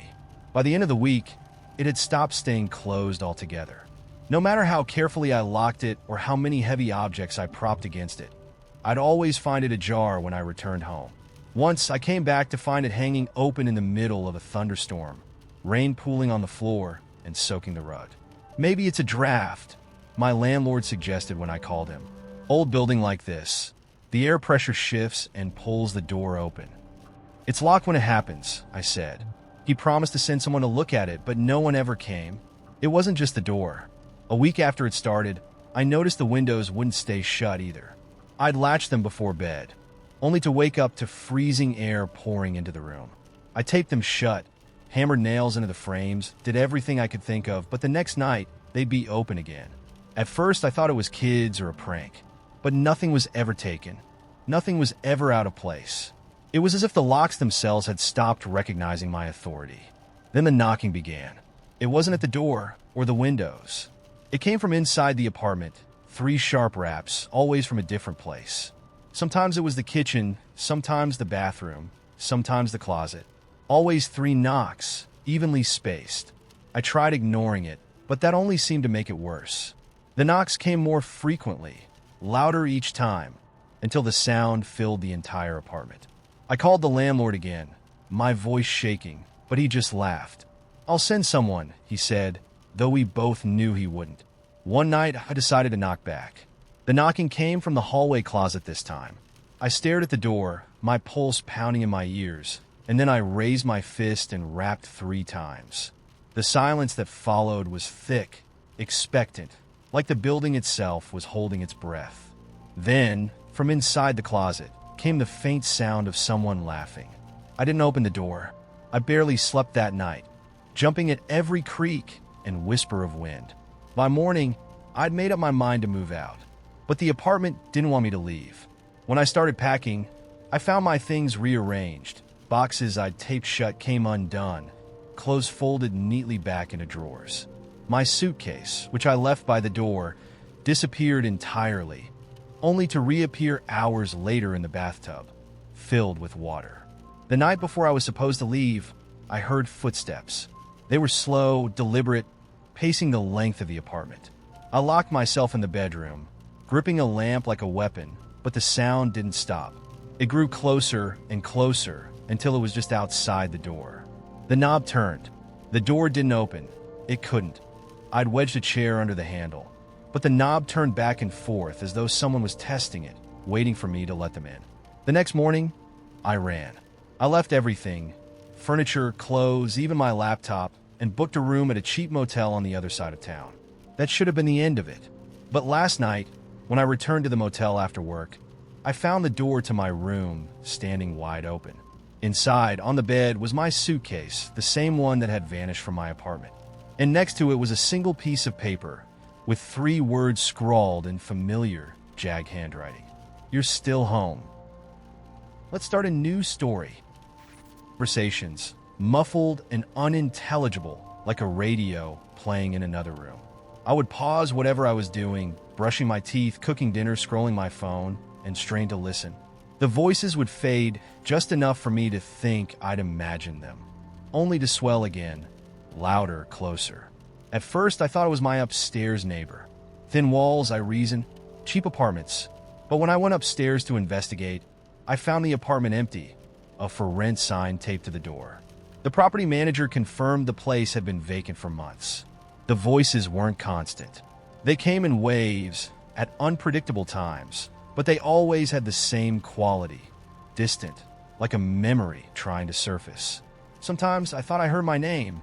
One night, I woke to the sound of laughter, a child's giggle, high and clear, echoing through the hallway outside my bedroom. My apartment doesn't have hallways. I sat up, heart pounding, and the laughter stopped. I told myself it was a dream, even as my eyes flicked to the closet door, which was open a crack. I didn't remember leaving it that way. The next morning, I found a toy on my kitchen counter. A small, battered figurine of a soldier, the kind you'd get in a cheap pack of army men. I don't own anything like that. I threw it away. The figurine was back the next day, standing in the exact same spot. It's hard to explain how quickly things escalated after that. The voices grew louder, clearer, until I could almost make out words. The laughter returned, joined by sobbing, singing, and sounds I couldn't identify. A low hum, like a machine or a far-off engine, vibrated through the air at night. And then I started seeing the rooms. It happened randomly. I'd blink or turn a corner, and the layout of my apartment would shift impossibly. My living room would stretch out into a vast, empty space, the walls receding into darkness. My bathroom would have 2 mirrors instead of 1, their reflections slightly out of sync. Once, I opened my bedroom door and stepped into a dining room I'd never seen before. A long, polished table with a flickering chandelier above it. Plates and glasses were set neatly for a meal that had never been eaten, and the air smelled faintly of roses and rot. I stepped back into the hallway, slammed the door, and when I opened it again, my bedroom was there. I stopped inviting people over. It wasn't just the fear that they'd think I was crazy. It was the growing dread that they might see something too. The rooms weren't the worst part. The worst part was the people. They appeared like flickers in the corner of my vision, just shapes at first. A man in a dark coat standing by the window. A woman with a hunched back and wild hair crouched in the corner of the kitchen. A child sitting cross-legged on the floor, staring at nothing. They never moved, never spoke. When I turned to look directly at them, they were gone, but the glimpses grew longer. One evening, I saw the man in the coat reflected in the TV screen. He was sitting on my couch, his head tilted slightly toward me. I didn't dare turn around. I started sleeping with the lights on. I tried everything: salt at the doorways, sage smudging, prayers I barely remembered from childhood. Nothing worked. The voices kept coming, louder and angrier. The rooms kept shifting, and the people stayed longer. Last night, I woke up to find a child sitting at the foot of my bed. She was clearer than I'd ever seen her. Her dress was torn and dirty, her hair tangled in knots. Her head was bent, her face hidden behind a curtain of black strands. "Who are you?" I whispered, my voice shaking. Her head snapped up, and I wished I hadn't asked. Her eyes were wrong. Too big, too dark, and filled with something ancient and hateful. Her mouth twisted into a grin, but the expression didn't reach her eyes. "You don't belong here," she said. I wanted to run, but my body wouldn't move. She leaned closer, her voice a soft, sing-song lilt. "You opened the door, didn't you? You let us in." "I didn't." I started, but she laughed, a sharp, piercing sound that made my head ache. "You did," she said, her voice suddenly deeper, like a growl. "You've been opening doors since you moved in. Every time you looked, every time you listened." The room stretched around me, the walls warping and bending. I could hear the hum again, louder than ever, accompanied by the sound of footsteps, dozens, maybe hundreds, echoing just beyond the edges of the light. The child tilted her head, almost playfully. "Do you want to see?"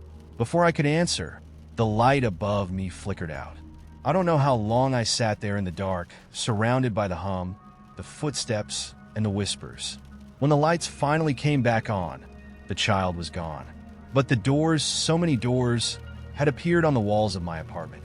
Some are cracked open. Others are closed, with faint shadows moving behind them. I haven't tried to open any of them. Not yet, but they're waiting. Let's start a new story. It wasn't anything fancy. A mid-century bungalow with creaky floors and a roof that probably needed work.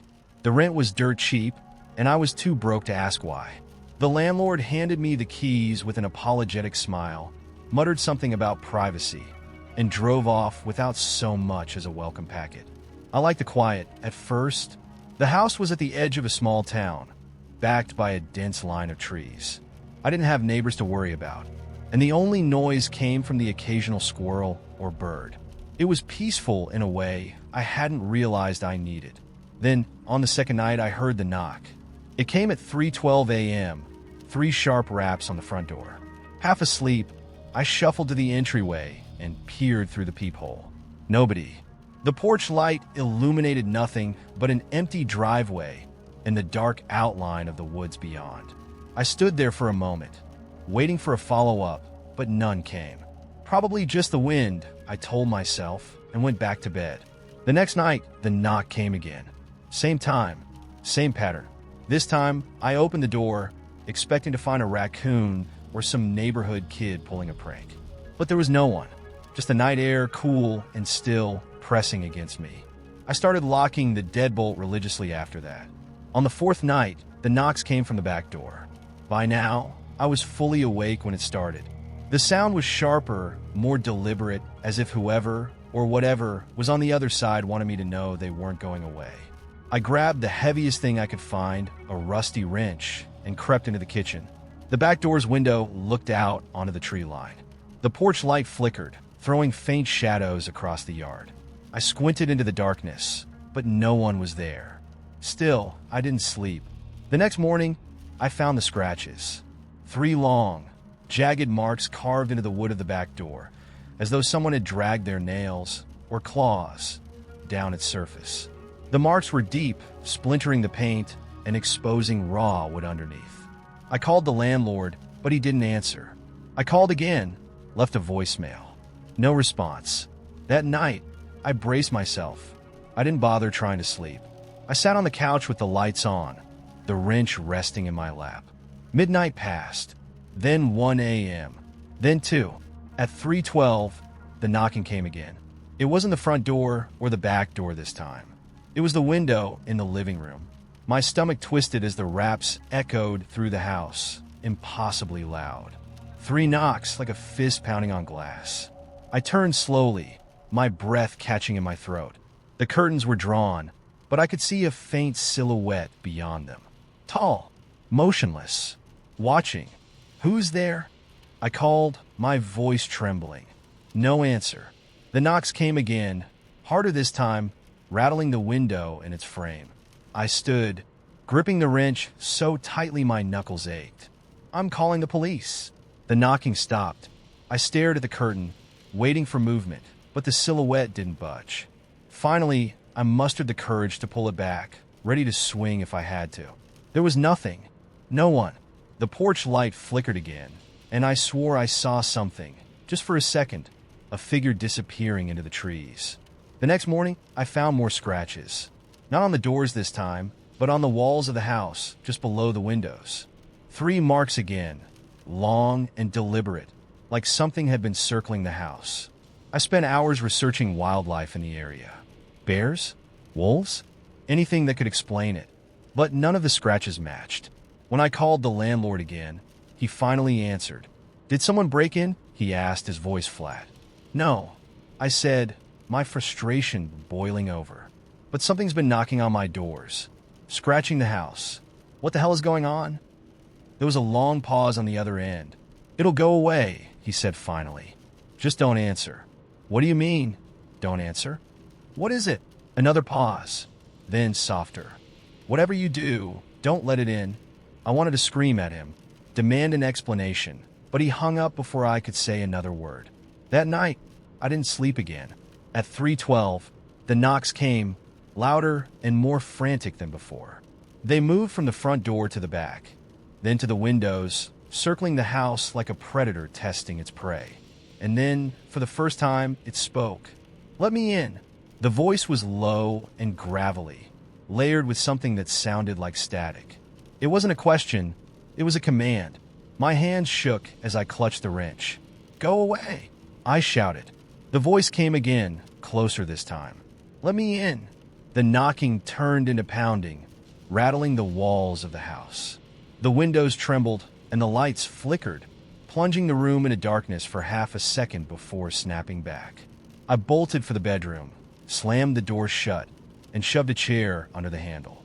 The pounding followed me, the voice growing louder, more insistent.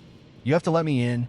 The lights flickered again, longer this time, and for a brief moment, I thought I saw something standing in the hallway. Tall, black.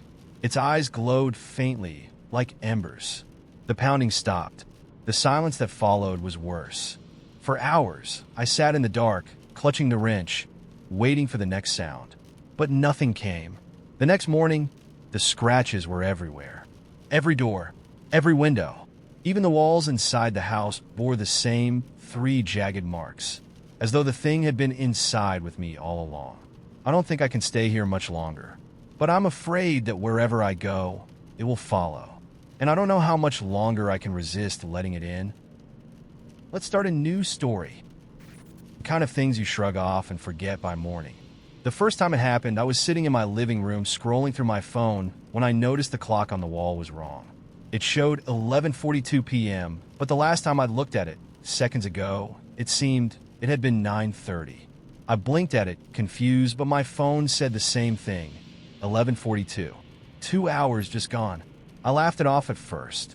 Maybe I dozed off without realizing it. I didn't feel tired, though. If anything, I felt wired, like I just slammed a pot of coffee. My hands were trembling slightly.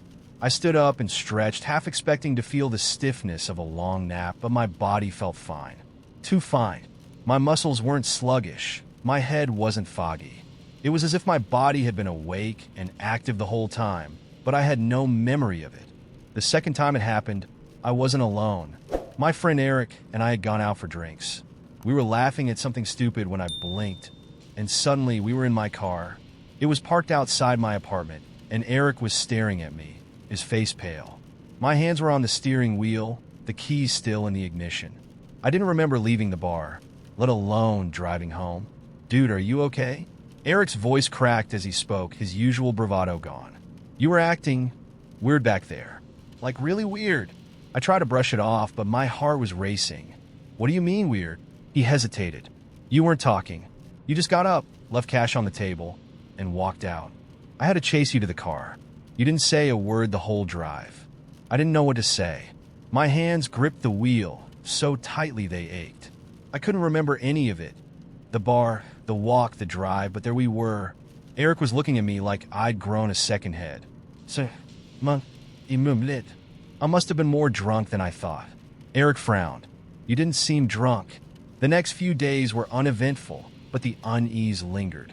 I started paying closer attention to my routines, watching for gaps. I set alarms on my phone to track the time. I even began writing things down. What I ate for breakfast, what I wore, who I talked to. It made me feel slightly more in control. Then came the night with the mirror. I'd just gotten out of the shower, the bathroom still heavy with steam. I wiped the mirror with my towel and froze. My reflection wasn't looking at me. It wasn't some cheap horror movie jump scare. It was subtle, so much so that I almost convinced myself I was imagining it. But as I moved my hand to touch the glass, the figure in the mirror didn't quite sync up. There was the faintest lag, like a buffering video. My breath hitched and the figure smiled, a fraction of a second before I did. I stumbled back, the towel slipping from my hands. When I looked again, it was just me. Same face, same scared expression, everything normal. But I couldn't shake the feeling that something had been wrong, just for that split second. I left the bathroom light on when I went to bed that night. The gaps in time became more frequent after that. I'd find myself standing in rooms I didn't remember entering, holding objects I didn't remember picking up. Once, I woke up on my couch with a notebook in my lap, filled with pages of handwriting that wasn't mine. The words were jumbled nonsense, loops and scribbles that almost formed letters but never quite did. I burned the notebook in my kitchen sink. People around me started acting strange too. My co-workers avoided me, their smiles tight and forced. My mom called to ask why I hadn't answered her texts, even though I had a clear memory of replying to them. My neighbor, Mrs. Carlson, glared at me when I passed her in the hall, muttering something under her breath about keeping the noise down. But I hadn't made any noise. I hadn't done anything. The worst part was the sense of being watched. It was constant, like an itch at the back of my skull that I couldn't scratch.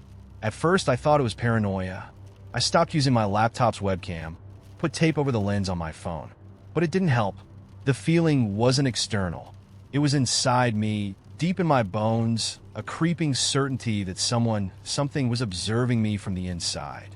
The final straw came last week. I woke up in a hotel room. The curtains were drawn tight, and the air smelled faintly of bleach.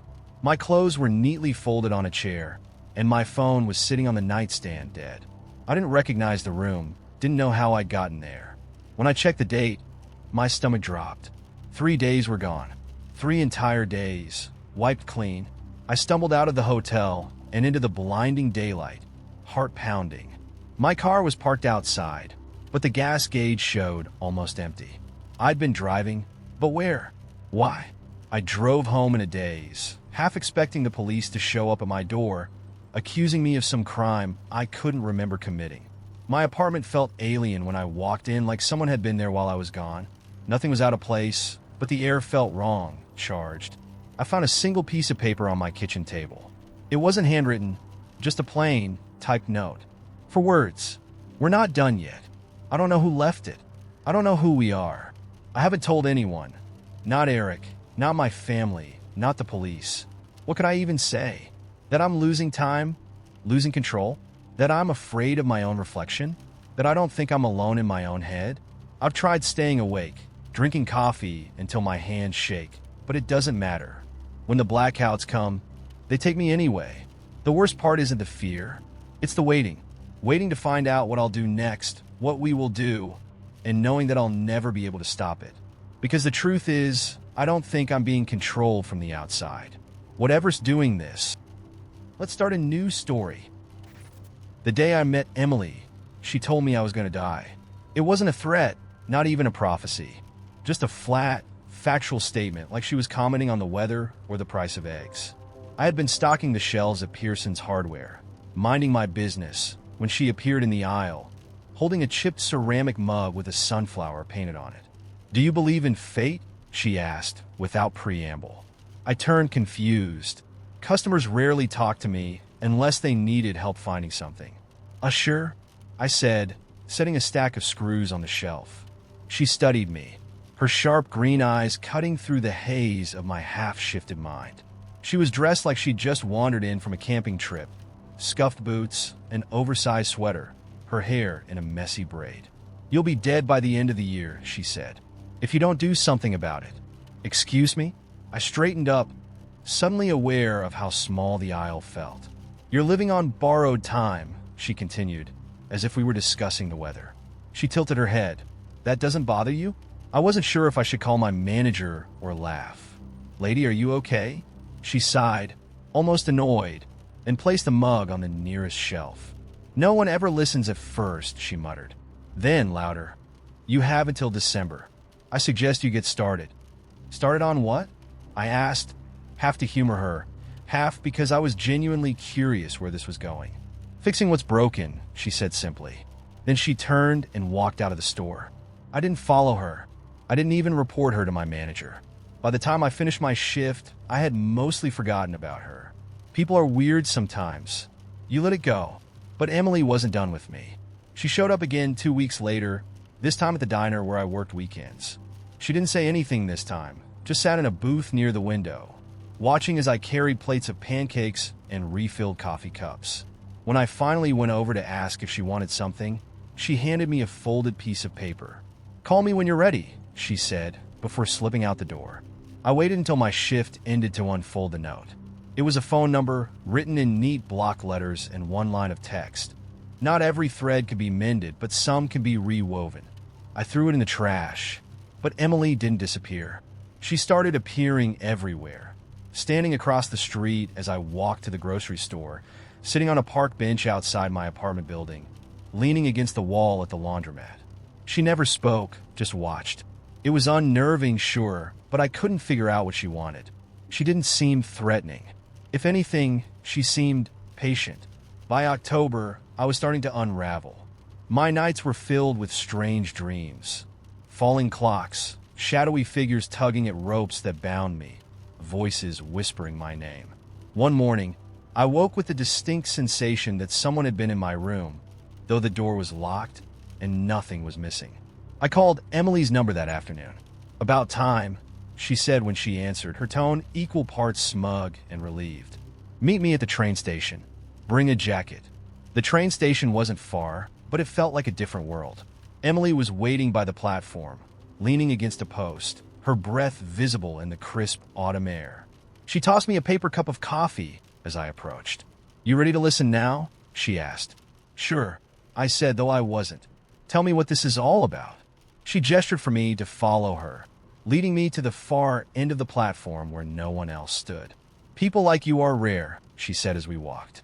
"You think your choices only affect you, but that's not true. You're the thread in a tapestry, and the way you've been pulling at it, it's unraveling everything." I frowned. "What does that mean?" She stopped and turned to face me, her expression serious. "It means your choices have consequences. Not just for you, but for the people around you. The ones you love, the ones you've hurt, even the ones you barely know. And if you don't fix the damage, you're going to lose everything, including your life." I wanted to argue, to tell her she sounded insane, but something in her eyes stopped me. There was a weight to her words, a certainty that felt impossible to dismiss. "How do I fix it?" I asked finally. Emily's expression softened. "You start by going home." Home. The word hit me like a punch to the chest. I hadn't been back in years, not since my father died and my mother remarried. I told myself it was better this way, that I didn't belong there anymore. But deep down, I knew the truth. I was running. From guilt, from grief, from the fractured relationships I didn't know how to repair. "I can't," I said, shaking my head. "You can," Emily replied. "And you have to. There's no other way." The train arrived then, its brakes screeching as it pulled into the station. Emily stepped back, her hands in her pockets. "This is your stop," she said. I hesitated, staring at the open door. "Why are you doing this? What do you get out of it?" She smiled faintly, a flicker of something unspoken passing across her face. Let's just say someone did the same for me once. Now go. I stepped onto the train, my heart pounding. When I turned to look back, Emily was gone. The journey home was longer than I remembered, both physically and emotionally. When I finally stood on my mother's porch, my hands shaking as I knocked on the door, I wasn't sure what to expect. But when she opened it, her eyes widening in shock, I knew Emily had been right. Some threads can't be mended, but some can, and it was time to start rewoven mine. Let's start a new story. My fiancé and I moved into the house last year. It wasn't exactly a dream home. It had peeling wallpaper, warped floors, and a kitchen straight out of the 70s. But it was cheap, and the neighborhood was quiet. We figured it was a fixer-upper, something we could slowly transform into our own. The seller was an older woman who didn't say much, just handed over the keys with a tired smile and told us to take good care of it. It started small, the kind of stuff you dismiss because you're stressed or distracted. I'd find light switches flipped that I was sure I'd left off, or hear faint knocks coming from somewhere in the house. One night, while brushing my teeth, I saw a shadow move across the hallway behind me. I called out to my fiancé, but he was in the living room. He didn't believe me when I told him what I saw, so I laughed it off. But things got worse after we started renovating. The noises became more frequent. Tapping, scratching, sometimes even whispers I couldn't quite make out. I told myself it was the house settling or drafts from the old windows. Then we tore up the carpeting in the living room, and that's when we found it. The trapdoor. It was flush with the floor, hidden under years of faded carpet and dust. The hinges were rusted, and it took both of us to pry it open. Beneath was a narrow staircase leading down into a pitch-black void. My fiancé shone a flashlight inside, revealing walls lined with crumbling brick and a dirt floor. The air that wafted up smelled like rot and something metallic, like old coins or blood. We didn't go down that first day. We joked about it, calling it the murder basement and speculating about buried treasure, but neither of us wanted to be the first to step inside. We decided to seal it up, at least until we could figure out what to do with it. That night, I woke up to a noise. At first, I thought it was just the wind rattling the windows, but then I heard it again. A dull thud followed by a dragging sound, like something heavy being pulled across the floor. My heart pounded as I strained to listen. The noise was coming from below us, under the floorboards. I shook my fiancé awake, but by the time he groggily sat up, the sounds had stopped. He told me I'd probably dreamed it and rolled over, muttering something about having work in the morning. I didn't sleep the rest of the night. The following day, I couldn't shake the feeling that something was watching me. Every time I passed the living room, my eyes were drawn to the spot where the trapdoor was hidden. I finally caved and went back to look. I opened it again, holding my breath as I shone my own flashlight down. This time, I noticed something I hadn't before. Faint scratches on the dirt floor, leading toward the far corner where the light couldn't reach. It looked like someone or something had been dragged. My stomach turned, but I told myself it was probably just animals. Maybe raccoons had gotten in through some hole we hadn't seen yet. That night, I locked the trapdoor with a padlock. My fiancé laughed at me, but I didn't care. I felt safer knowing it was secure. The next morning, the padlock was gone. Not broken, not cut, just gone. The latch hung open as if it had never been locked at all. I asked my fiancé if he'd opened it, but he swore he hadn't even touched it. He didn't seem as concerned as I was, which only made me angrier. I went out and bought a new, heavier lock and reinforced the hinges. I wasn't taking any chances. That night, the noises returned. Louder this time, the thuds, the dragging, and now something else, a low, rhythmic tapping that seemed to echo up through the walls. It was almost like a knock, but too deliberate, like someone trying to get my attention. I pressed my ear to the floor, and I swear I heard breathing. I told my fiancé we needed to call someone. The police, an exterminator, anyone who could figure out what the hell was going on. He told me I was overreacting, that it was probably just the house settling. I wanted to scream. I didn't sleep that night, and by morning, my fiancé was gone. At first, I thought he'd left for work early, but his car was still in the driveway. I called his phone, and it went straight to voicemail. I checked every room in the house, calling his name, but there was no sign of him. That's when I noticed the trapdoor. It was open. I stared at it, my stomach churning. The lock was missing again, and the door hung slightly ajar. I knew I shouldn't, but I had to look. I grabbed the flashlight and descended the narrow stairs, my legs shaking so badly I thought I might fall. The basement was colder than I expected, and the air felt heavy, like it was pressing down on me. The scratches I'd seen earlier were more pronounced now, leading to a dark corner where the dirt was disturbed, like something had been buried there. Then I saw it. Something moved in the shadows, just beyond the reach of my flashlight. I froze, my breath hitching as a figure slowly emerged. It was pale, emaciated, with skin stretched tight over its bones. Its eyes were hollow pits, black and glistening, and its mouth hung open in a grotesque grin. It was holding something, a piece of cloth I recognized immediately. It was my fiancée's shirt. I ran. I don't even remember getting out of the basement or slamming the trapdoor shut. I just remember locking myself in the bathroom, shaking and sobbing as I tried to call the police. My hands were trembling so badly I could barely dial. When they arrived, they found nothing. The basement was empty. No disturbed dirt, no scratches, no sign of the creature, and no sign of my fiancé. It's been 3 weeks now. The house feels different, heavier, like the air itself is thicker. The noises haven't stopped. If anything, they've gotten worse. Last night, I woke up to the sound of the trapdoor creaking open. I didn't check it. I couldn't. But this morning, I found something on the kitchen table. My fiancé's wedding ring. It was covered in dirt. Let's start a new story. I had been on the road for hours, making my way back to my hometown after years of avoiding it. I wasn't exactly thrilled to be returning, but my dad's health was declining, and guilt has a funny way of overriding personal grudges.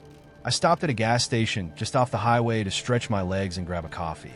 It was one of those generic, run-down spots with flickering neon lights that buzzed faintly in the quiet. The clerk barely glanced up as I walked in. As I poured a cup of what they called coffee, but tasted more like burnt rubber, I heard a cheerful voice behind me. "Long drive, huh?" I turned to see a man around my age, maybe late 30s, standing a few feet away. He was tall and lean, with dark hair that curled slightly at the ends and an easy, toothy smile that didn't quite reach his eyes. He held up an energy drink like it was a toast.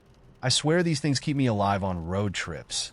I laughed politely, something about his demeanor putting me off just slightly, though I couldn't pinpoint why. "Yeah, coffee's my lifeline," I replied. He nodded, but his gaze lingered on me a little longer than I expected before he chuckled and said, "Safe travels." I left it at that and paid for my coffee, brushing off the oddness of our exchange. Encounters with strangers are always a little weird, right? I didn't think about him again until I saw him at the next gas station I stopped at, nearly 2 hours later. He was standing by the counter, chatting with the cashier like they were old friends. This time he noticed me first. "Hey, coffee girl?"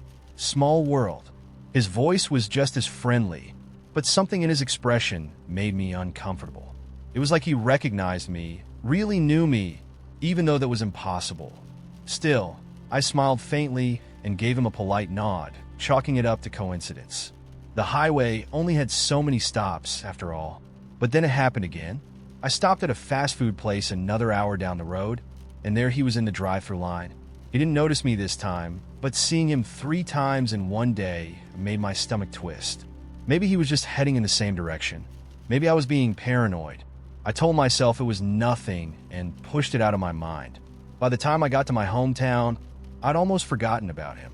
I pulled into my dad's driveway, overwhelmed by the mix of emotions that came with seeing the place I grew up. The house hadn't changed much, but everything about it felt heavier, as if years of unspoken arguments and unresolved tension had soaked into the walls. My dad was frilier than I expected, but happy to see me. For the first few days, I was too preoccupied with taking care of him and catching up with old friends to think about the strange man. It wasn't until I went to the grocery store that I saw him again. I was standing in the produce aisle, debating whether to get apples or oranges, when I heard that unmistakable voice. "Fancy seeing you here." I froze.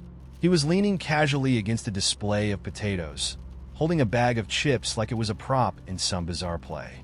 "Didn't know you were from around here," he said, his tone light, but there was an undercurrent of something else, something that made my skin crawl. "What are you doing here?" I asked, my voice more accusatory than I intended. His smile widened. "Visiting some friends," he said smoothly. "Small world, huh?" The way he said it made my blood run cold. I left my cart and walked out of the store without another word, my heart pounding in my chest. From that point on, it felt like he was everywhere. I'd see him walking down my street or parked a few cars away at the pharmacy.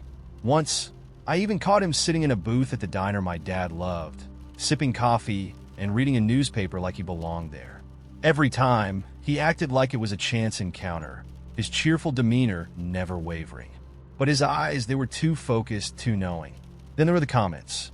Little things he'd say that didn't make sense, like, "How's your dad doing? Must be nice to have some family time after so long." Even though I'd never mentioned why I was in town. Or, "I see you're still a coffee addict." As if he knew my habits intimately. I tried to brush it off, but the unease gnawed at me like a splinter I couldn't remove. One night, I was sitting on the porch after putting my dad to bed, the cool night air doing little to calm my nerves. My phone buzzed with a text from an unknown number. "You shouldn't leave your porch light on. It wastes electricity." I felt the blood drain from my face as I stared at the screen. I hadn't told anyone I was here, hadn't given my number to anyone new. My hands shook as I turned the light off and locked the door, my mind racing with possibilities. Maybe it was a prank. Maybe it was a coincidence. The next day, I went to the police. They listened patiently as I explained the situation, but without any concrete evidence of wrongdoing. There wasn't much they could do. "He's probably just some harmless guy," the officer said, though his tone wasn't convincing. "Let us know if anything escalates." I tried to go about my life, but the fear was always there, gnawing at the edges of my sanity. I started seeing shadows where there weren't any, hearing footsteps that disappeared when I turned around. My friends told me I was being paranoid, that the stress of my dad's illness was getting to me. But then I found a note tucked under my windshield wiper. "You're interesting. We should talk more." It wasn't signed, but I knew who it was from. I stopped sleeping after that. Every creak of the house made my heart race. I installed extra locks, but it didn't make me feel any safer. One night, I woke up to the sound of tapping on my bedroom window. My room was on the second floor. I didn't dare look. The next morning, I packed my things and left. My dad understood. He didn't ask questions. I haven't been back since, and I haven't seen him again. But sometimes, when I'm out running errands or sitting in a cafe, I feel eyes on me. I tell myself it's just paranoia, that he's gone and it's over. But deep down, I'm not so sure. Let's start a new story. It started with a salt shaker. Not something grand or mysterious, just a small, everyday object. I'd set it on the counter, right beside the stove, as I always did when I cooked dinner. But when I turned back to grab it, it was gone. My first instinct was that I'd just misplaced it. A quick scan of the counter revealed nothing. But when I opened the fridge to grab some butter, there it was, perched on the middle shelf like it belonged there. I chuckled to myself, chalked it up to being distracted, and went on with my day. That might have been the end of it if it hadn't started happening more often. Little things. My keys, which I distinctly remember tossing onto the table, would show up under a stack of mail I hadn't touched in weeks. My phone, last seen charging on the nightstand, would somehow end up in my jacket pocket. At first, I assumed I was just tired or distracted. I even joked with my friends about how I must be losing it. They laughed, telling me to take a break, maybe sleep more. Simple explanations. Then came the déjà vu. It wasn't the normal kind, the vague, fleeting sensation of having been somewhere or done something before. This was different. It was vivid and specific. Walking to work one morning, I passed a man in a blue hoodie, hunched over as he walked his scruffy golden retriever. It was unremarkable, except I was sure I'd seen him before. Not just once, but every morning that week. Same hoodie, same dog, same slouch posture. I brushed it off as coincidence. People have routines, after all. But when I passed him again on my way home, hoodie and dog in the same state of mid-stride, my stomach twisted. Something was off. I turned around quickly to get another look at him, but the street was empty. It felt like reality had skipped, like a scratched record looping the same moment over and over. It escalated quickly after that. At work, I'd find documents I hadn't written sitting open on my computer, titled with phrases I didn't recognize. My coworkers would reference conversations I didn't remember having. One afternoon, my boss called me into her office to ask about a project deadline. The meeting felt normal, mundane even, until she said, "And thanks for staying late last night to finish the first draft." I hadn't stayed late. I hadn't even started the draft.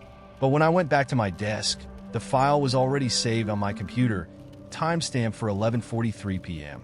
It was in my writing style, filled with details only I would know. I didn't tell anyone. What would I say? That my life was unraveling in ways I couldn't explain? By now, the shifts had become impossible to ignore. My apartment, which had always been a mess of cluttered shelves and half-read books, started to rearrange itself when I wasn't looking. One evening, I came home to find all the furniture moved against the walls, leaving the center of the room completely empty. Another time, my books were alphabetized, not just by title, but by author's middle name, which I'd never bothered to learn. The repetition became maddening. People on the street started to look familiar in a way that didn't feel right. The same couple having the same argument outside the coffee shop. The same cyclist narrowly missing the same pedestrian on the same corner. I began to feel like I was walking through a looped recording of my life. And the few changes, the misplaced objects, the altered apartment, were the only signs that something was trying to break through. I stopped sleeping well. Every dream felt like a continuation of my waking life, so detailed and immersive that I could no longer tell when I was dreaming. Sometimes, I'd wake up in a panic, convinced I'd overslept, only to find the clock frozen at the same time it had been an hour earlier. I started leaving sticky notes for myself in random places. On the fridge, the bathroom mirror, my laptop screen, little reminders of what I'd done and where I'd been. But even those began to betray me. One morning, I woke up to find a note on the fridge in my own handwriting that read, "Don't trust the cat." I don't have a cat. The final straw came one evening when I tried to call my sister. I'd been avoiding telling her about what was happening, but I was desperate for some kind of grounding. I dialed her number, and she picked up after the first ring. Her voice was cheerful, too cheerful, like she'd been expecting me. "Hey you," she said. "I was wondering when you'd call. I need to talk to you about something." I began, but she cut me off. "Don't worry," she said. "It'll all make sense soon." The line went dead. I called back immediately, but the number was disconnected. I stared at my phone, heart pounding, as the call history on my screen faded, pixel by pixel, until it vanished completely. I stopped going to work after that. What was the point? My days had collapsed into a series of fractured, repeating moments, and I wasn't sure I could trust anything I saw or heard. Sometimes I'd walk through my apartment only to find myself back at the front door, as if I'd never moved. Other times, I'd open my fridge to grab something, and when I closed the door, I'd be standing in a completely different room. Once, I looked in the mirror and saw someone else looking back, a stranger with my face, but unfamiliar eyes. And then, one day, I stopped noticing the glitches altogether. They became normal, part of the background hum of existence. When I saw the man in the blue hoodie again, I didn't bother to turn around. When the salt shaker ended up in the bathroom cabinet, I shrugged and moved on. It was easier that way. But last night, something changed. I woke up in a room I didn't recognize, with walls painted a color I would never choose. My sticky notes were gone, replaced by scraps of paper I didn't remember writing. On one of them, scrawled in shaky handwriting, were the words, "You've always been here." I think I understand now. This isn't a glitch in reality. It's a reset, a reshuffling of the same pieces over and over. And somewhere along the way, I've stopped being myself. I don't know who or what I am anymore, but I think I'm part of it now. Part of the glitch. Let's start a new story. Like an itch you can't reach in the back of my mind. It started small. Little things like the way Sarah's phone never left her side anymore, even when she was just grabbing a drink from the fridge. She used to leave it anywhere, on the couch, in the kitchen, on the bathroom counter, unlocked and unbothered. Now, it had a passcode, and if I asked why, she'd laugh it off with a quick, "Just being cautious. You know how people can be." She didn't look at me when she said it. One evening, she came home late from work. Her cheeks were flushed, her hair a little messy, like she'd been caught in a gust of wind. She said she'd been out with coworkers, celebrating some big project milestone. I wanted to believe her, needed to, but something didn't sit right. She smelled different, not like her usual floral perfume, but something sharper, muskier. I asked her who was there. "Oh, just the usual group," she said, her tone airy, dismissive. But when I asked for names, her response got cagey, her words a little too precise. "You don't know them anyway," she said, shrugging off my questions. I tried to let it go, but then the patterns began to emerge. Sarah, who used to spend Saturday mornings in her pajamas binge-watching crime documentaries with me, started taking early runs. She wasn't a runner. She didn't even own proper running shoes. When I pointed this out, she laughed, said it was a new resolution. "I want to feel healthier, you know?" But she didn't look healthier. She looked distracted, restless. She started dressing differently too. Her wardrobe shifted from comfy, casual styles to fitted blouses and skinny jeans. She claimed it was because she wanted to feel more confident at work. I didn't argue, but I noticed she spent way too long in front of the mirror, fussing over her appearance. One night, as we sat on the couch, she was scrolling through her phone, smiling faintly. I leaned over to sneak a glance, and she pulled it away, so quickly it might as well have been burning. "Can't I have a little privacy?" she snapped. That was new. Sarah rarely got defensive. She had always been open, easygoing. The sharpness in her voice made my stomach drop. I should have confronted her then, but I didn't. I was scared of what I might uncover. Instead, I became hyper-aware of everything she did. Her late nights at work became more frequent, her explanations more vague. I found myself checking her social media for signs, new friends, likes, comments, but everything seemed normal. Too normal. And then came the night that confirmed it. She was asleep, her phone buzzing quietly on the nightstand. I sat there, staring at it, the glow of the screen casting faint shadows across the room. My heart raced. I knew it was wrong to look, but the doubt was suffocating me. I reached for it, hands trembling, and unlocked it. Her passcode hadn't changed. Maybe she thought I'd never dare to check. The messages were there, dozens of them. A guy named Jason. His name was unfamiliar, but the words weren't. They were intimate, casual, but charged, like the kind of texts we used to send when we first started dating. "Can't wait to see you tomorrow. Last night was amazing. Thinking about you right now." I didn't wake her up. I didn't throw the phone across the room or storm out, though every cell in my body begged me to. Instead, I sat there, staring at those messages, replaying every moment of the past few months in my head, every excuse she'd given, every lie I believed. The next morning, I made her coffee like I always did. She smiled at me, her eyes soft, her face serene, as if nothing was wrong. I wanted to scream at her, demand answers, but all I could muster was, "Are you happy?" She looked at me, confused. "Of course I am. Why wouldn't I be?" I nodded, swallowing the lump in my throat. I decided to wait. Maybe she'd come clean on her own. Maybe she'd tell me it was a mistake, that she regretted it. But she didn't. The lies continued, the late nights, the secrecy. It was like living in a constant state of limbo, knowing the truth but pretending not to, waiting for the inevitable fallout. It wasn't until a mutual friend, someone I didn't even know well, pulled me aside at a party that the dam finally broke. "Hey," she said hesitantly, her eyes darting around to make sure no one was listening. "I don't know if you know, but Sarah's been spending a lot of time with this guy, Jason. They were pretty cozy at that bar last week." I felt like I'd been punched in the gut. The confirmation, coming from someone else, hit harder than I expected. I confronted Sarah that night. She didn't deny it. She didn't cry or beg for forgiveness. She just looked at me, her face blank, and said, "I didn't want to hurt you." The words felt hollow, meaningless. She'd already hurt me, over and over again, with every lie, every excuse, every moment she chose him over me. I packed my things and left the next morning.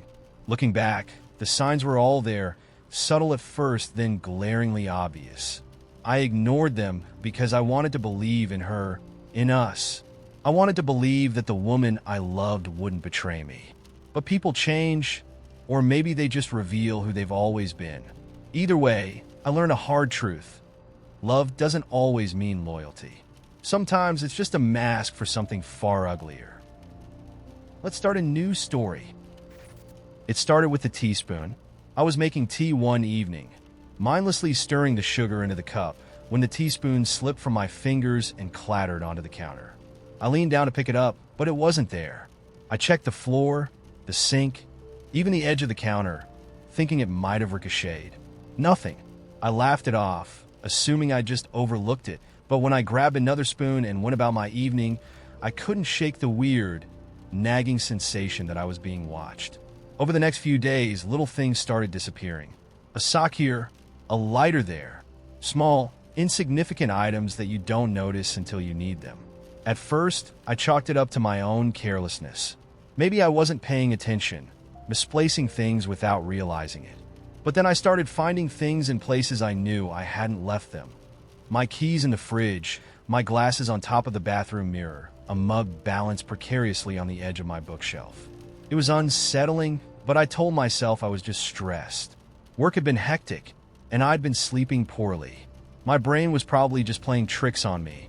One night, though, I woke up to the sound of footsteps in the hallway. My apartment is small, a one-bedroom with a short, creaky corridor leading from the living room to the bedroom. The sound was unmistakable, slow and deliberate, like someone pacing. My heart was pounding as I grabbed my phone and turned on the flashlight. "Hello," I called out, voice trembling. Silence. I got up, the floor cold under my feet, and swung the door open. The hallway was empty. I didn't sleep much after that. Over the next few weeks, the disturbances escalated. Lights I was sure I'd turned off would be blazing when I got home. Cabinet doors were left open, drawers pulled out. Once, I found my TV remote in the middle of the bathroom sink, surrounded by a puddle of water. Every time, I tried to rationalize it. I was overtired. I was distracted. There was no other explanation.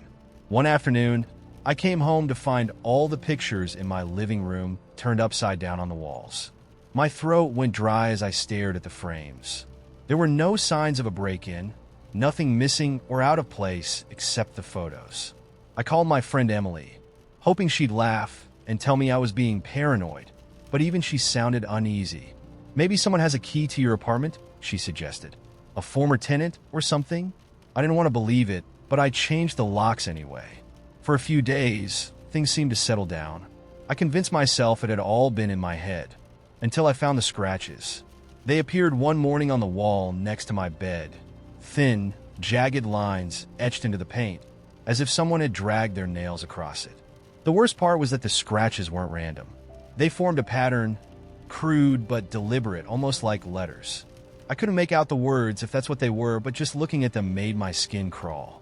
I covered the marks with a poster and tried to move on. The poster didn't stay up for long.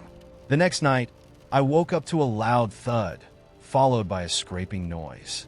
I froze in bed, straining to hear. The sound was coming from the wall, right where the scratches were. It was a rhythmic scraping, like something sharp dragging back and forth. Summoning every ounce of courage I had, I flipped on the bedside lamp. The scraping stopped. The room was empty, but the poster had fallen to the floor, revealing new scratches, deeper this time, and undeniably spelling out a single word: stop. I packed a bag that night and went to stay at Emily's place. She tried to reassure me, saying maybe it was mold warping the paint or vibrations from the neighboring apartment causing the damage. But her excuses rang hollow, even to her. I couldn't go back, not yet. But the strange occurrences didn't stop just because I'd left. My phone would buzz in the middle of the night with notifications for messages I hadn't sent. Photos of my apartment, taken from angles I couldn't explain, sometimes in complete darkness. Once I woke to find a selfie of myself in bed, eyes closed, phone in hand. I hadn't taken it. When I finally worked up the nerve to return to the apartment, I found it eerily silent. Nothing seemed out of place. For the first time in weeks, I almost felt foolish, like maybe I'd overreacted. That illusion shattered when I went to the bedroom and saw the mirror. It had been wiped clean except for a single, smeared handprint near the top corner, too large to be mine. I stood frozen, staring at it, when the closet door behind me creaked open. Slowly, painfully, I spun around, clutching the nearest object, a lamp, as a weapon. The closet was empty, just rows of hanging clothes and a few boxes stacked neatly on the floor. But the air inside felt heavy, like the room was holding its breath. My reflection in the mirror seemed wrong somehow, distorted, though I couldn't put my finger on how. And then I saw it. In the mirror, just behind my reflection, the closet door was still swinging open. I bolted, leaving behind my bag, my laptop, everything. I called the landlord from the safety of Emily's car, demanding to terminate my lease. He was reluctant, but I didn't care. Whatever was in that apartment, it wasn't worth staying to figure out. It's been months now. I moved to a new city, a new building, far away from that place. I've tried to forget, but sometimes, when I'm alone at night, I hear faint scraping sounds like nails on a wall. Once, I found a single word etched into the paint near my bed. Run. I haven't slept since. Let's start a new story. I was running late for work, and my usual routine, wallet, phone, keys, was suddenly derailed when my keys weren't in their spot by the door. I checked the counter, the coffee table, under the couch cushions. Nothing. Frustrated, I stood in the middle of my apartment and did that frantic, pointless 360-degree spin, hoping they'd magically appear. I had no memory of moving them, but I swore I heard the faintest jingle like they were mocking me from somewhere just out of reach. I eventually found them sitting on the bathroom sink. I never burned my keys into the bathroom. It was odd, but I figured I'd been distracted that morning and left them there without thinking. Annoying, but not unheard of. I shrugged it off, but that feeling, that little itch at the back of my mind, stuck with me as I rushed out the door. The next day, my coffee mug was gone, the one I always used. I tore apart the kitchen looking for it. Even checked the dishwasher despite knowing I hadn't used it in days. Eventually, I gave up and grabbed a different mug, but when I returned to the counter, the missing mug was sitting there, perfectly clean and dry. I froze. It wasn't like I'd overlooked it. It wasn't there. My heart did a weird little stutter step, but I told myself I must have just been stressed. Lack of sleep, too much caffeine.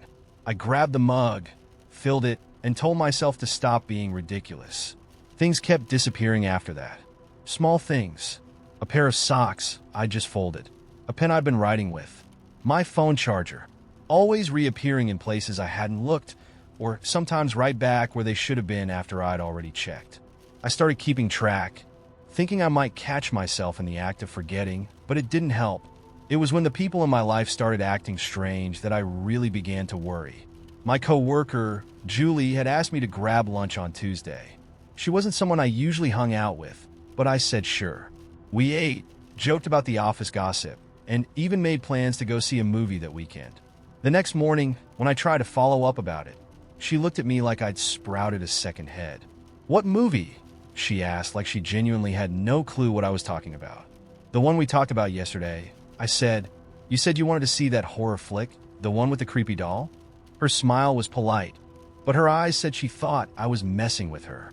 "We didn't have lunch yesterday. I brought my own. I don't even like horror movies." I didn't know what to say. I was sure we'd had lunch.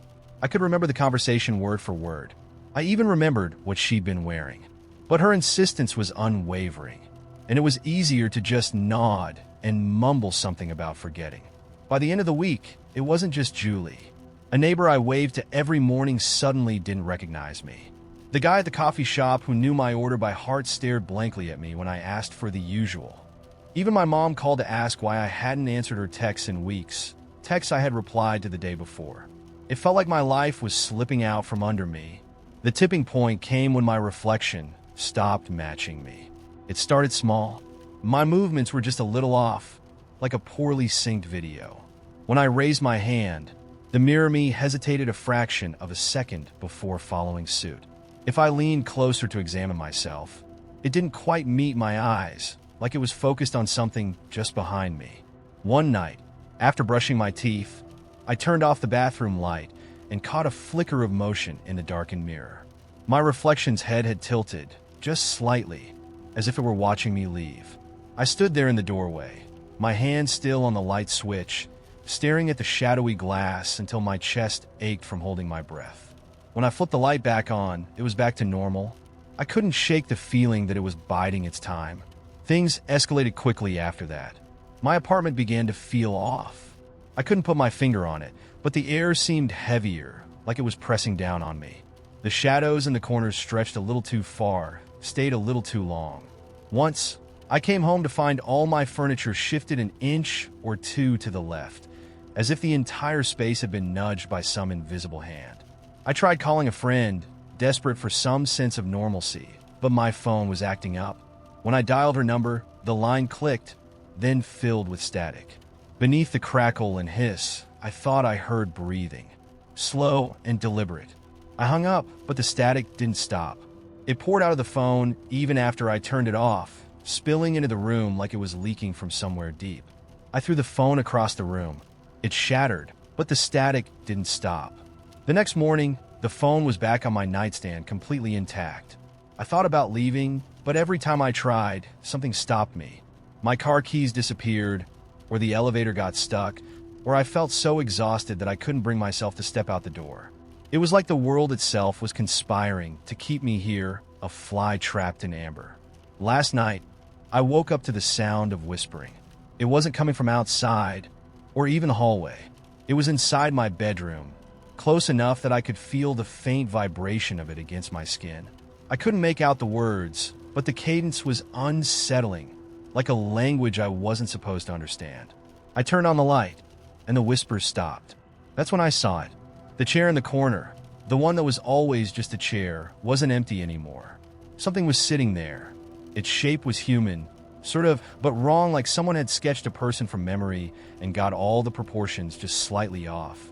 Its face was blurry, shifting in and out of focus, but I knew it was looking at me. I couldn't move. I couldn't breathe.